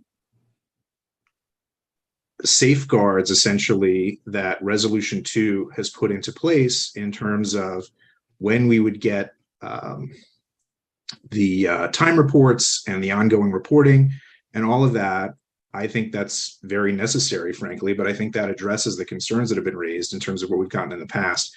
I do want to note, we ultimately did get the time records from Tuck. We did not get them in a timely fashion, despite trying to get them, which was frustrating. But I think we now have, with these additional safeguards, I think that's going to give us what we need, and basically setting up the contract in such a way where we're not paying him on a sort of monthly basis or however often we get invoiced. Maybe it'll be quarterly. I mean, or rather, I'm not sure that he's going to invoice us every month, because there may not be work to do every month. But I think we would sort of get, we would expect monthly invoices for any month in which he does the work. To say basically that payment is going to be contingent upon complying with the requirements that we put in the new resolution, I think that's an important safeguard. And I think that's one that we've got in the resolution. And so ultimately, I think it's possible to structure this contract in such a way that alleviates the concerns that people have. I think that Resolution 2 provides for that.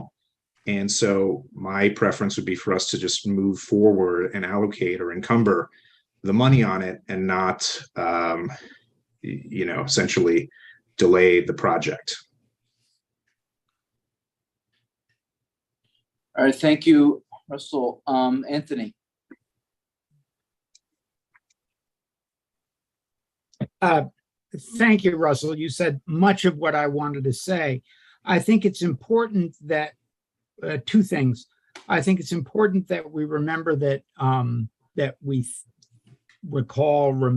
note that budgets have consequences, and a refusal, no matter how delicately phrased, that we love the project but don't want to spend any money on it, sends a message to city planning about our resolve about the special districts. And I don't think there's any other way to look at that. And I'd also like to note that we spent, I would say, the better part of 3 hours last night hashing this out. And as a committee, we voted against this, what is now the substitute amendment, and voted for, substitute resolution, and voted for the resolution that is now before us, that Russell characterized appropriately as Resolution 2.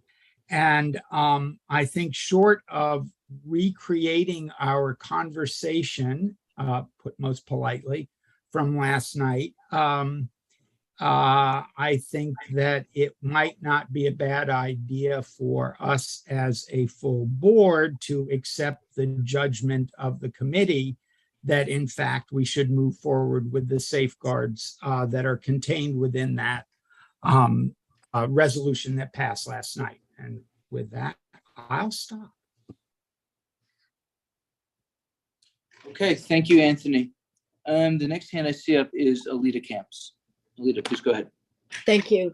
I also completely support what Russell said, the way he defined the two different amendments, the safeguards that he noted. I'd like to say that there is some urgency here, and it would be a shame if in the interim period pending approval in order to encumber the funds and get them to Tuck, there was more construction, because it's happening every single day. I want to note that at the Arts Committee, when I had people signing up for the board email list and I suggested committee meetings they might be interested in, the ones who spoke talked about zoning and development and the emergence of these tall towers. Now, the substance of the proposal for 210 is not the same as budgeting for to pay Tuck or any other planner for that matter, but they are connected for the reasons that Anthony mentioned, that if we don't fund him, we are putting the project in a drawer someplace. And that sends a message that we're not credible, I believe, to the public. The public, as we've heard at so many different zoning and development and full board meetings, is enormously concerned about the extent of development in the community. The loss of affordable housing, the loss of small buildings, small businesses, the things that make a community viable and strong. Every time a building goes up, they get an argument that we have no more standing to complain about it because there are so many tall buildings that how can we now impose a height limit? Every time a building goes up, they become enamored more and more strongly of that particular argument. I think there's an urgency. I think we're protected because payment to him is contingent on getting the things that the board needs. And it also says that we're moving this forward, that we believe in it, that it matters to the community, which it does, and we maintain our credibility. I'm sure there's more I would add. Also, DCP has shown that by taking in the application that Tuck has actually done work. The proof is in the pudding. He's done work because the project has been moving forward. No, he is not very good at detail. No, he does not comply with board requests, but that doesn't mean that this project shouldn't move forward and there shouldn't be funding. In terms of hiring another planner, we did put out a RFP for planner proposals several years ago. We had one response and they ended up not being very interested in moving forward. We could talk about the reasons why, many of which, or most of which, or all of which have to do with actual funding and willingness to pay what might not be a competitive private rate. So there's that to be considered too. And if we don't have another funder, then we might as well just lock up this project and turn our backs on the community. So I would urge everyone, again, without having to reiterate everything, to support amendment number 2. I know Rebecca is frantically waving, but that's not my decision. So I'll stop here and thank you. Yeah, we've got a few folks to go before Rebecca, and unless anyone is going to call the question, I would like to continue the discussion. So Elizabeth Ashby.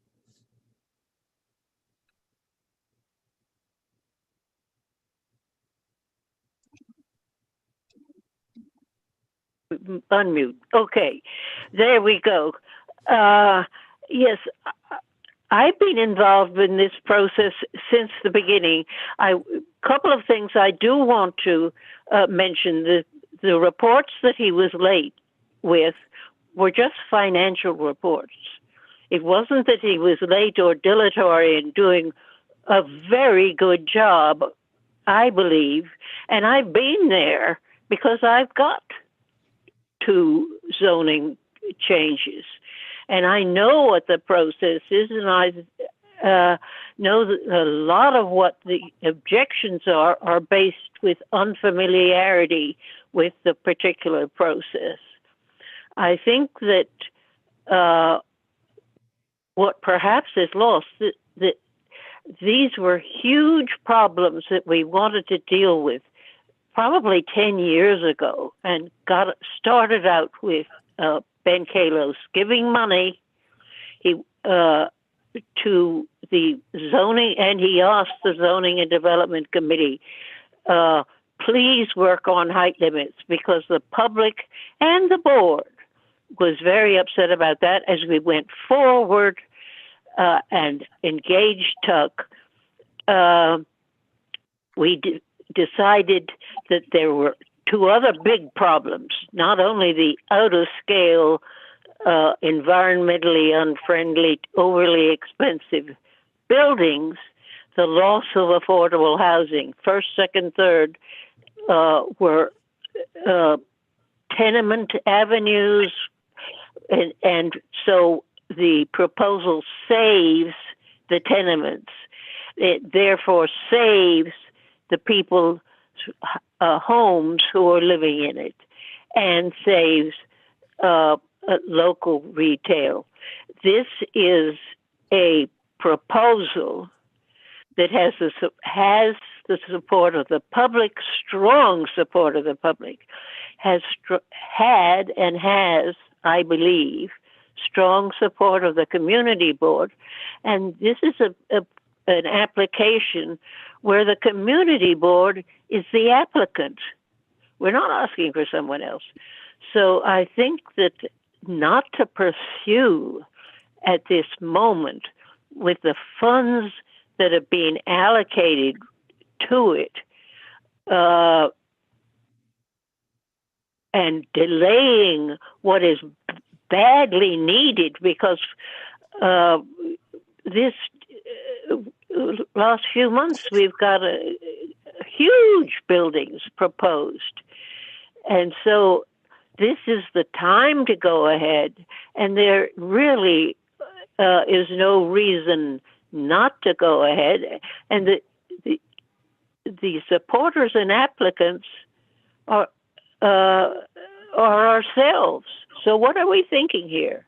I think Russell was absolutely right. We go back to the original resolution. Thank you, Elizabeth. Michelle?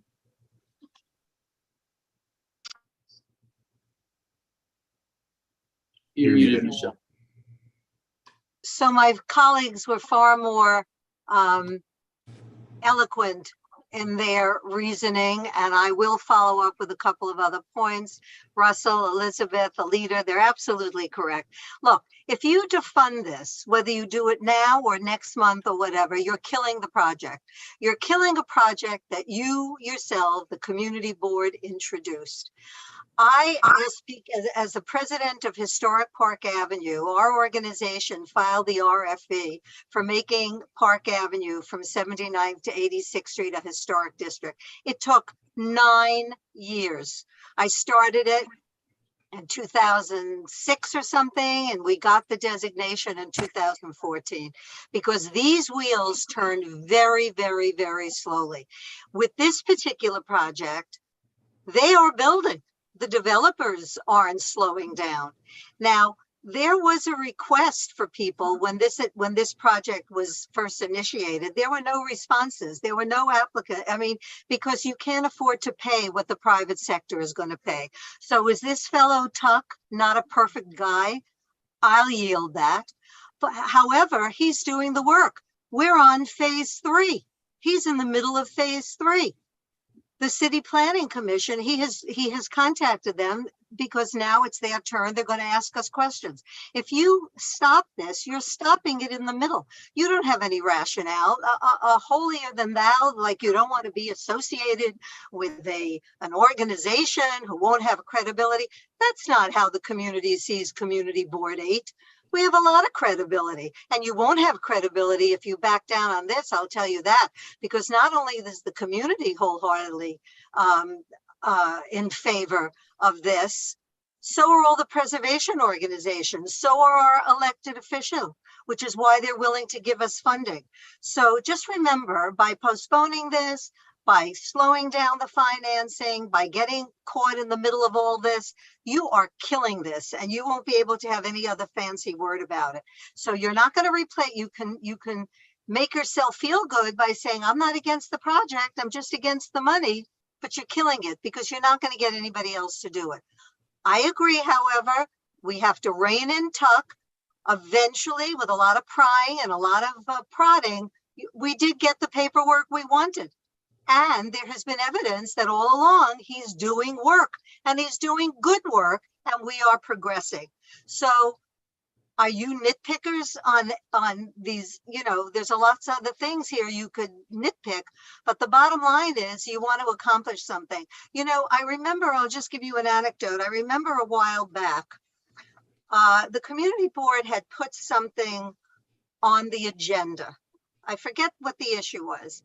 And there was a big discussion about whether or not we could take it up because it didn't satisfy the 10 days limit, whatever the notification limit was. And it got so frenzied that we even called the borough president legal department.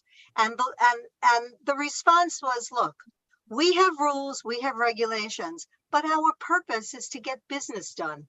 We don't have rules and regulations that stymie our accomplishments and our achievements and going forward.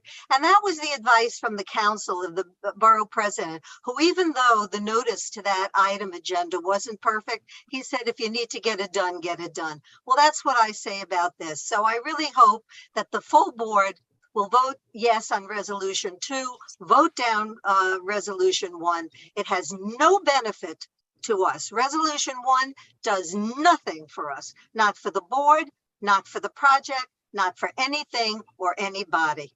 Thank you. Thanks, Michelle. Gail and then Rebecca. Well, I think that we have to, as others have said, acknowledge the fact that Tuck has been progressing our application. We are in phase 3, and we have to separate the fact that he has not been diligent in getting the paperwork in on time. As Russell clearly points out and others, the safeguards are there to ensure that we do get the reports. We have had verbal reports from Tuck. He has had come to meetings at zoning and development and clearly was able to say exactly what had been done. And we'll get that additional paperwork so people can have a comfort level. No one is saying that we want to pay somebody and not be aware of exactly what the deliverables are. But the safeguards are there, and there is no way that we should put a delay any further on this project. Remember, we're not the only organization that placed an application in front of city planning. Ours was not thrown out because we have woven in the quality of life, the whole concept of affordable housing, being able to try to retain as many of the moms and pops. So the pre-application said one thing, Tuck then had to alter the actual application to further strengthen it. So he has been doing work, and I think it's very disingenuous to act as if, well, he's incompetent, he's not doing a job, we should throw him out and now go ahead and spend a year trying to find someone else. I think in all good common sense, we should go ahead with resolution 2, make sure that we are very clear with our parameters of what we expect in the way of paperwork, but not throw out a planner who has gotten us to a point that no other organization has been able to get to. Thank you. Thanks, Gail. Rebecca Dangor, you're up next. Yeah, no, it's just a question. My understanding, and I made the friendly amendment to include those stipulations to echo the concerns of certain people on the budget committee, but he charges $200 an hour, right? And so the funds we can allocate from Julie Menon is only $10,000. We don't know. He definitely worked more than 50 hours last year. We don't have the funds in our own budget. I think we only have like 5,000 more we could potentially possibly even spend on him. I would like to have a proposal and a plan and understand the amount of work that we're going to get, right? Based on what we're funding, because if it's 50 hours of work over the course of a year, I don't know how much further that's going to get us. So I just it's not that I disagree with the merits of the proposal. I just wish we had a clearer understanding of what this next installment was going to get us. And I'm just nervous that we haven't kind of been given a clear history of the prior work. So that's it. And if I could just add, since I introduced the substitute 2 resolution, that's the difference between resolution 1 and resolution 2. There's nothing in resolution 2 that suggests anything in regards to him providing us with any type of work plan whatsoever. It's we will pay him for the work that he performs, as opposed to we will be able to have some sense of what work he is going to accomplish that we will be paying him for. We're going into it blind, and we learned from past history that we don't find out until after the fact what work he's done and what he's charging us for. And resolution 2 doesn't fully address that issue. There was information provided. I mean, maybe Will can put it in the chat. I mean, there was information provided about what the sort of phases of the project are. Right, but that only said that provided a amount for the entire next phase, which was way more than our entire budgets, than our budget.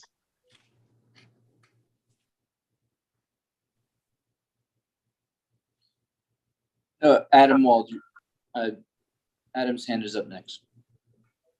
Can you hear me? Yeah.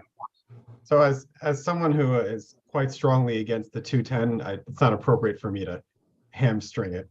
But my opinion would be, why don't we allocate the $10,000 to a planner towards a program that will actually provide the framework to create lots of housing, which would be the rezoning of C84 and M14 in the Upper East Side and the Upper Yorkville.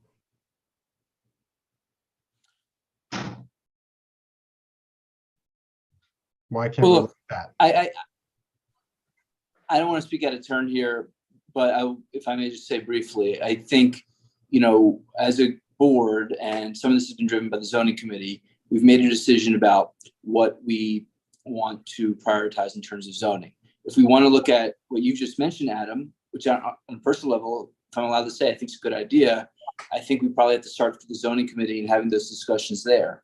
The discussion for right now is we have an ongoing project that's well underway at the point now, tens of thousands of dollars in. We're entering this phase 3. And I think the idea is we need a contract, and the contract requires some sort of amount of money dedicated toward Edelstein. So that's what brings us here in this moment. People are asking a lot of great questions, and I would suggest, as a board and as a budget committee and as a zoning committee, we continue to ask those really hard questions over the next year to really make sure that Tuck is being transparent with us. But I think right now the question is to get where we feel comfortable with what he's giving us, what kind of language do we need in a resolution? I think that's the new kind of maybe competing resolutions we have before us right now. So I think that's all, hopefully that's all well taken. I'll kind of just leave it there. I don't want to speak out of turn too much here. Next hand up is Marco, followed by Judy. Thank you, Billy. I'm going to start saying, as I said before, this a metaphor or analogy. Just imagine that the parents, to the parents came the child, a 6-year-old child, and said, listen, I want to eat. And the parents said, of course you're going to eat. Then they said, can you order? Can you give the money?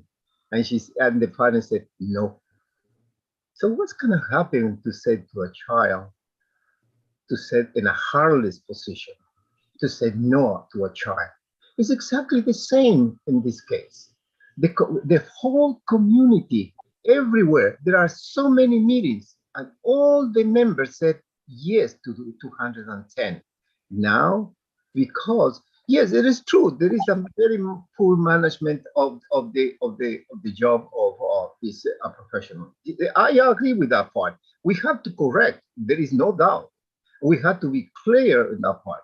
But we cannot stop something that has been offered to the community, not only to us, to the community. And by the way, who put the resolution is the person who is putting right now this motion. He was the person who put the motion for the 210. And I know that, I remember very well that day. So let me clarify one more thing that we need to know. At the time when they came the issue to discuss, Ben Kellos, he came with the idea that said he's going to give it to friends of the Upper East Side $20,000 for the mechanicals filings. And it was successful and useless, but they give it $20,000. And then Civitas, they received $15,000 for the building heights. They proposed the building height for 400, and then they understood that 400 without no benefits for the community, then went up to 300, and still without no opportunity the community will negotiate affordable housing or small business.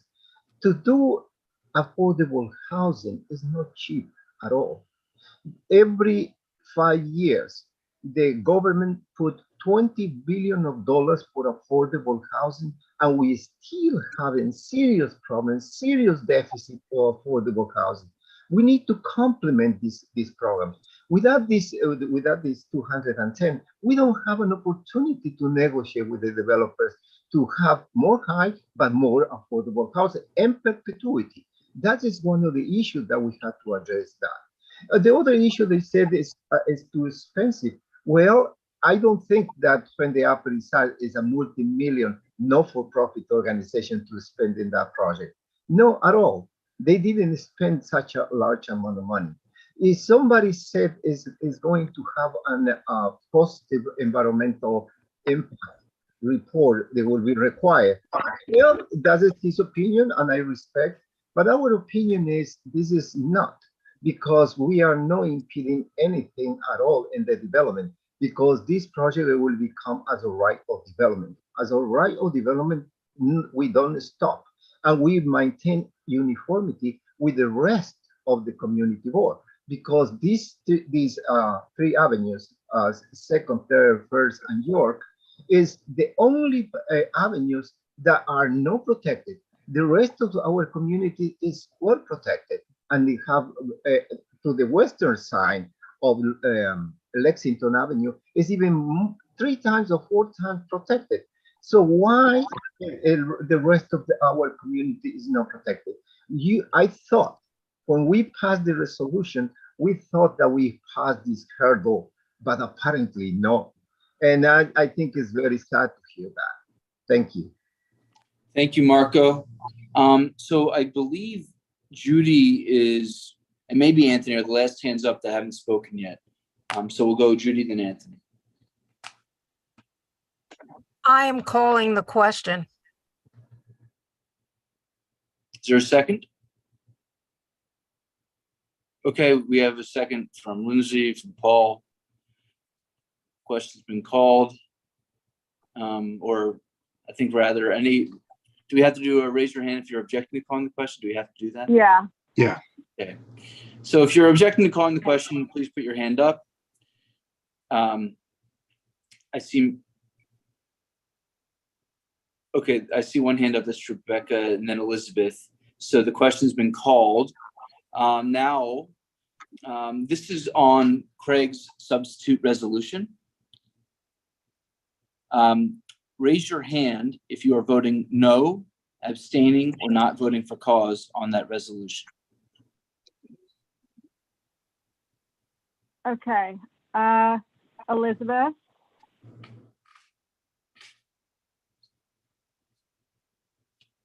No. Judy? It only counts once.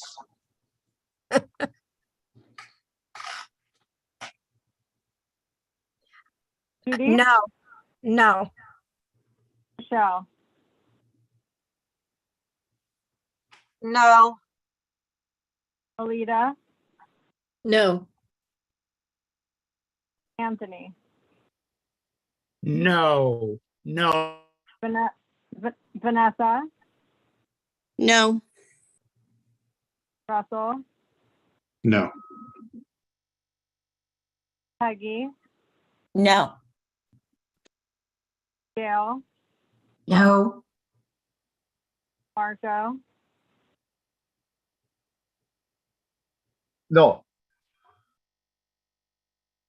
David? No.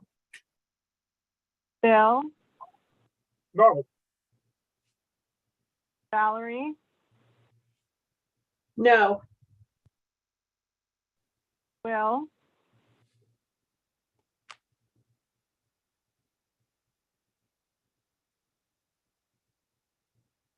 Sanchez? No. John? No. Sahar? No. Andrea? No. Wilma?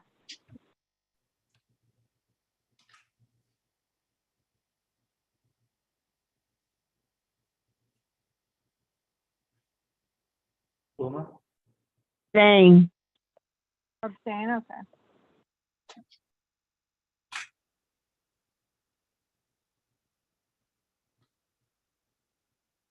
I believe the motion might have carried, but it's closed, so give me a second to tabulate the vote. Okay. While you're doing that, I'll just say we initially had the arts committee and the arts show on the agenda to talk about funding for their committee and the wonderful art shows that they've been putting on. We've pushed that back to next month.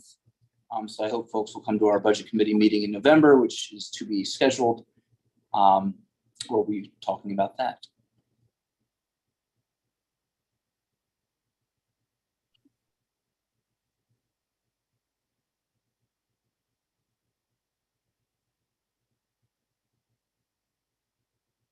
I have nothing else to say to pass the time while we count the vote.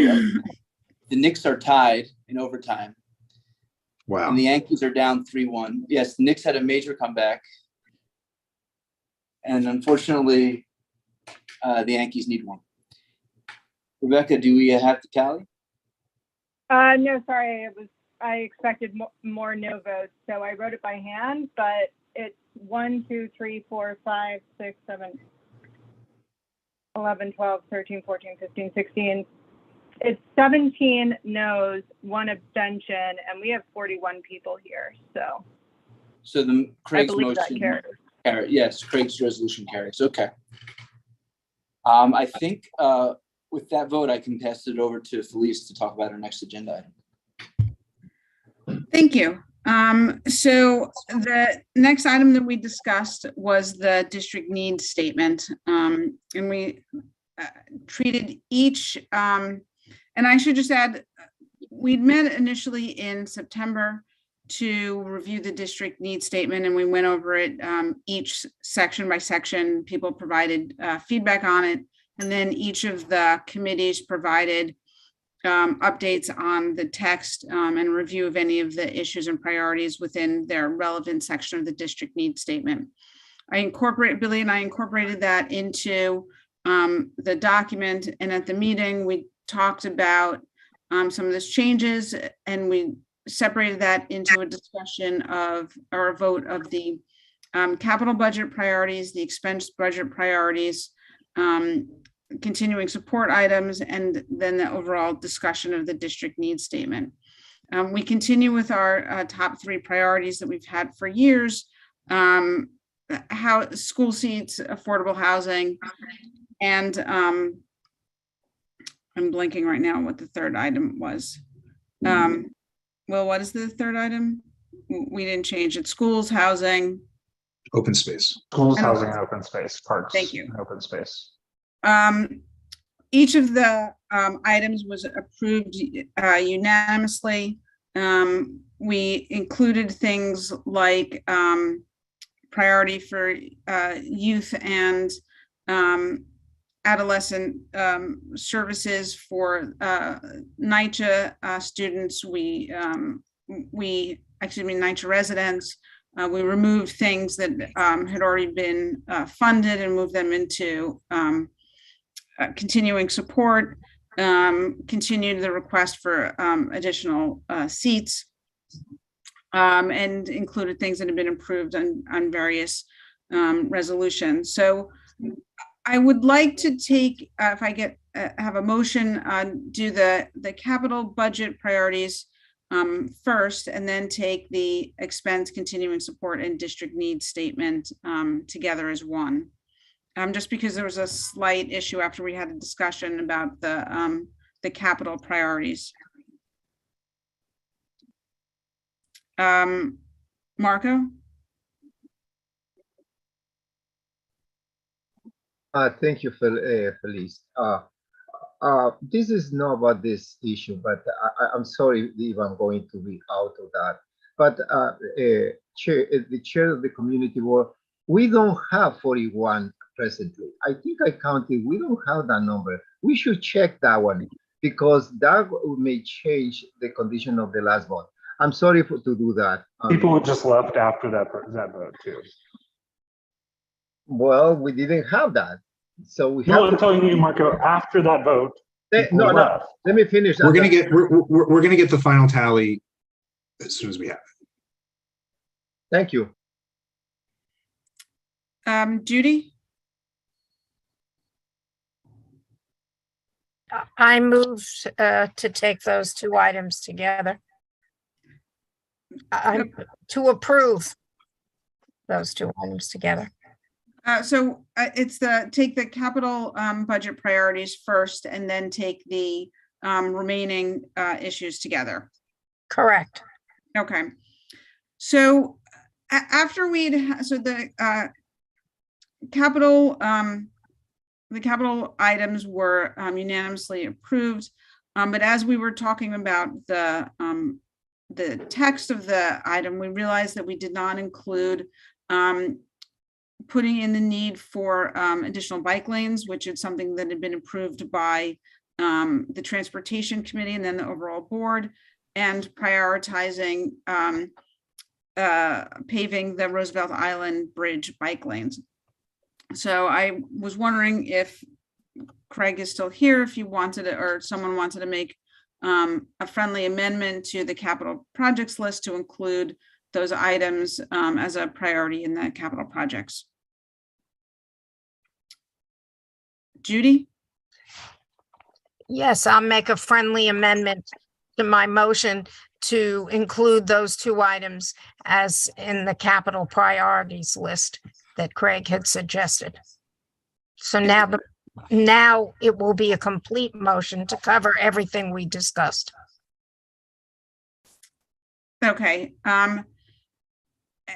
Do we have a second? Yeah. Okay. And before we take that vote, the person who left after the first budget vote, and so the substitute motion passed by a vote of 22 to 17 to 1.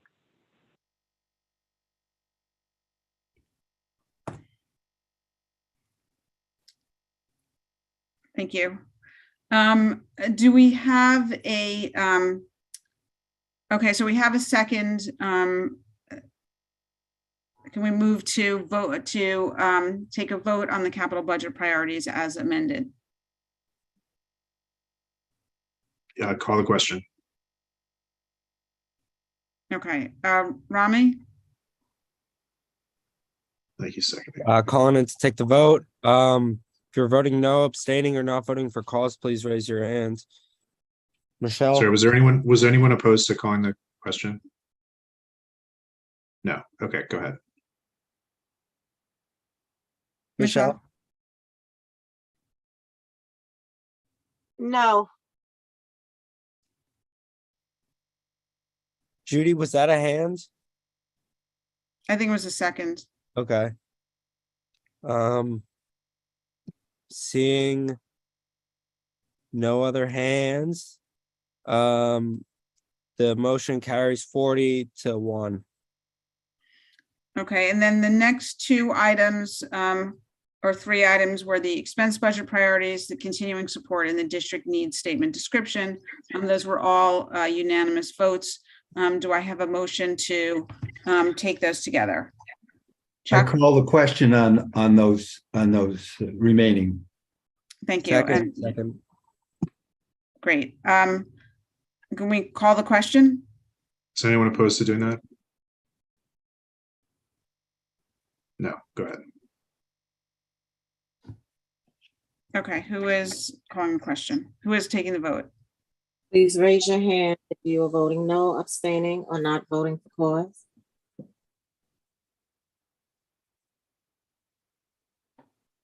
It appears that this is unanimous. It passes. Thank you.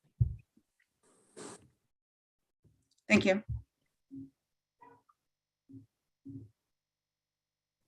Since all we have for the budget committee.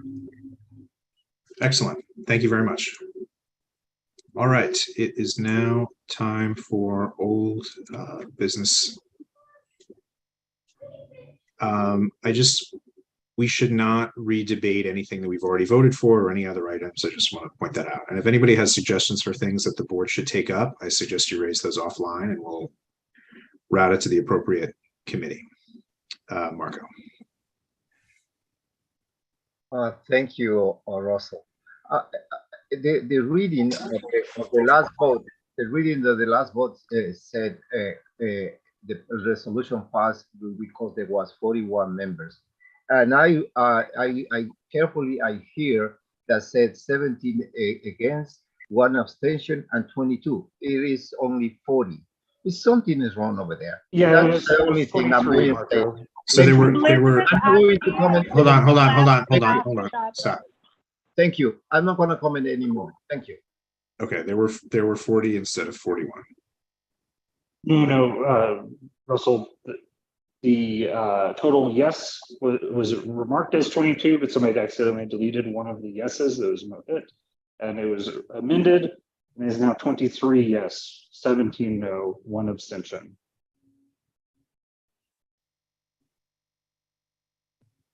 Okay, so it was 41. Michelle.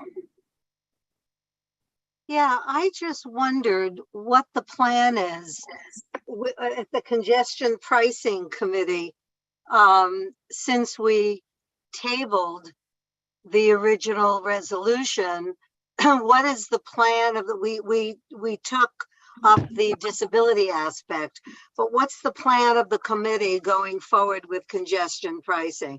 Are we going to? So this is a, yeah, yeah, I think I would say this is an offline topic, but essentially this, you're talking about the agenda of the task force. So I think they're figuring out which issues they're going to be taking up, but I think it's going to be sort of issue by issue in terms of, what the recommendations are going to be for the various different issues. So then should we write our suggestions to the committee? Is that what you're saying? Yeah, I think if you, well, so there were a number of potential topics raised at the last meeting. But yeah, I think if you have a topic that you would like the committee to look at, I would suggest that you email the chairs of the task force. You should email Alita and Craig, and they're going to figure out what the agenda is going to be for the coming months. And has the decision then been made that the original resolution is forever tabled, or is there a possibility it'll come back? I don't think it's going to come back. Okay, thank you. Valerie. Hi, I'm respecting your suggestion about going to another committee, but I just want to make, in case people aren't aware of it, that recently there was a recent announcement about the Brookdale campus of Hunter College, and an announcement that the East 73rd Street location between York and the river for Hunter is now going to come under the auspices of the New York City Economic Development Corporation. In 2013, I believe that this community board was instrumental in a ULURP that said that that property was supposed to be used for a public educational institution. So I think we need to assign it to whatever committee is appropriate as soon as possible and get active about what is going to be proposed for that site before we find ourselves with a project that we originally did not approve and that it's too late in the process for us to do anything about. So I just wanted to raise it so that it's on the minds of everyone, and whatever committee you feel is appropriate, that it should start an investigation. I've been talking to some of the electeds. They don't know what's happening yet. It's just been that announcement, and that's it. So thank you. Thanks. But so yeah, I agree, but let's do suggestions like that offline. Alita.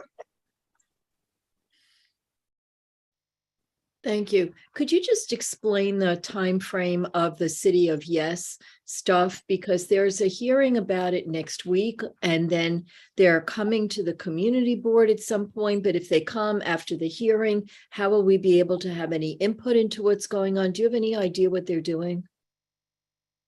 It's basically ultimately going to be a series of ULURPs. So I don't know the timing specifically of when those are going to come to us, but yeah, they're having hearings in the meantime. They're also, and I think these have been circulated to the board, they're doing info sessions online about it in the meantime.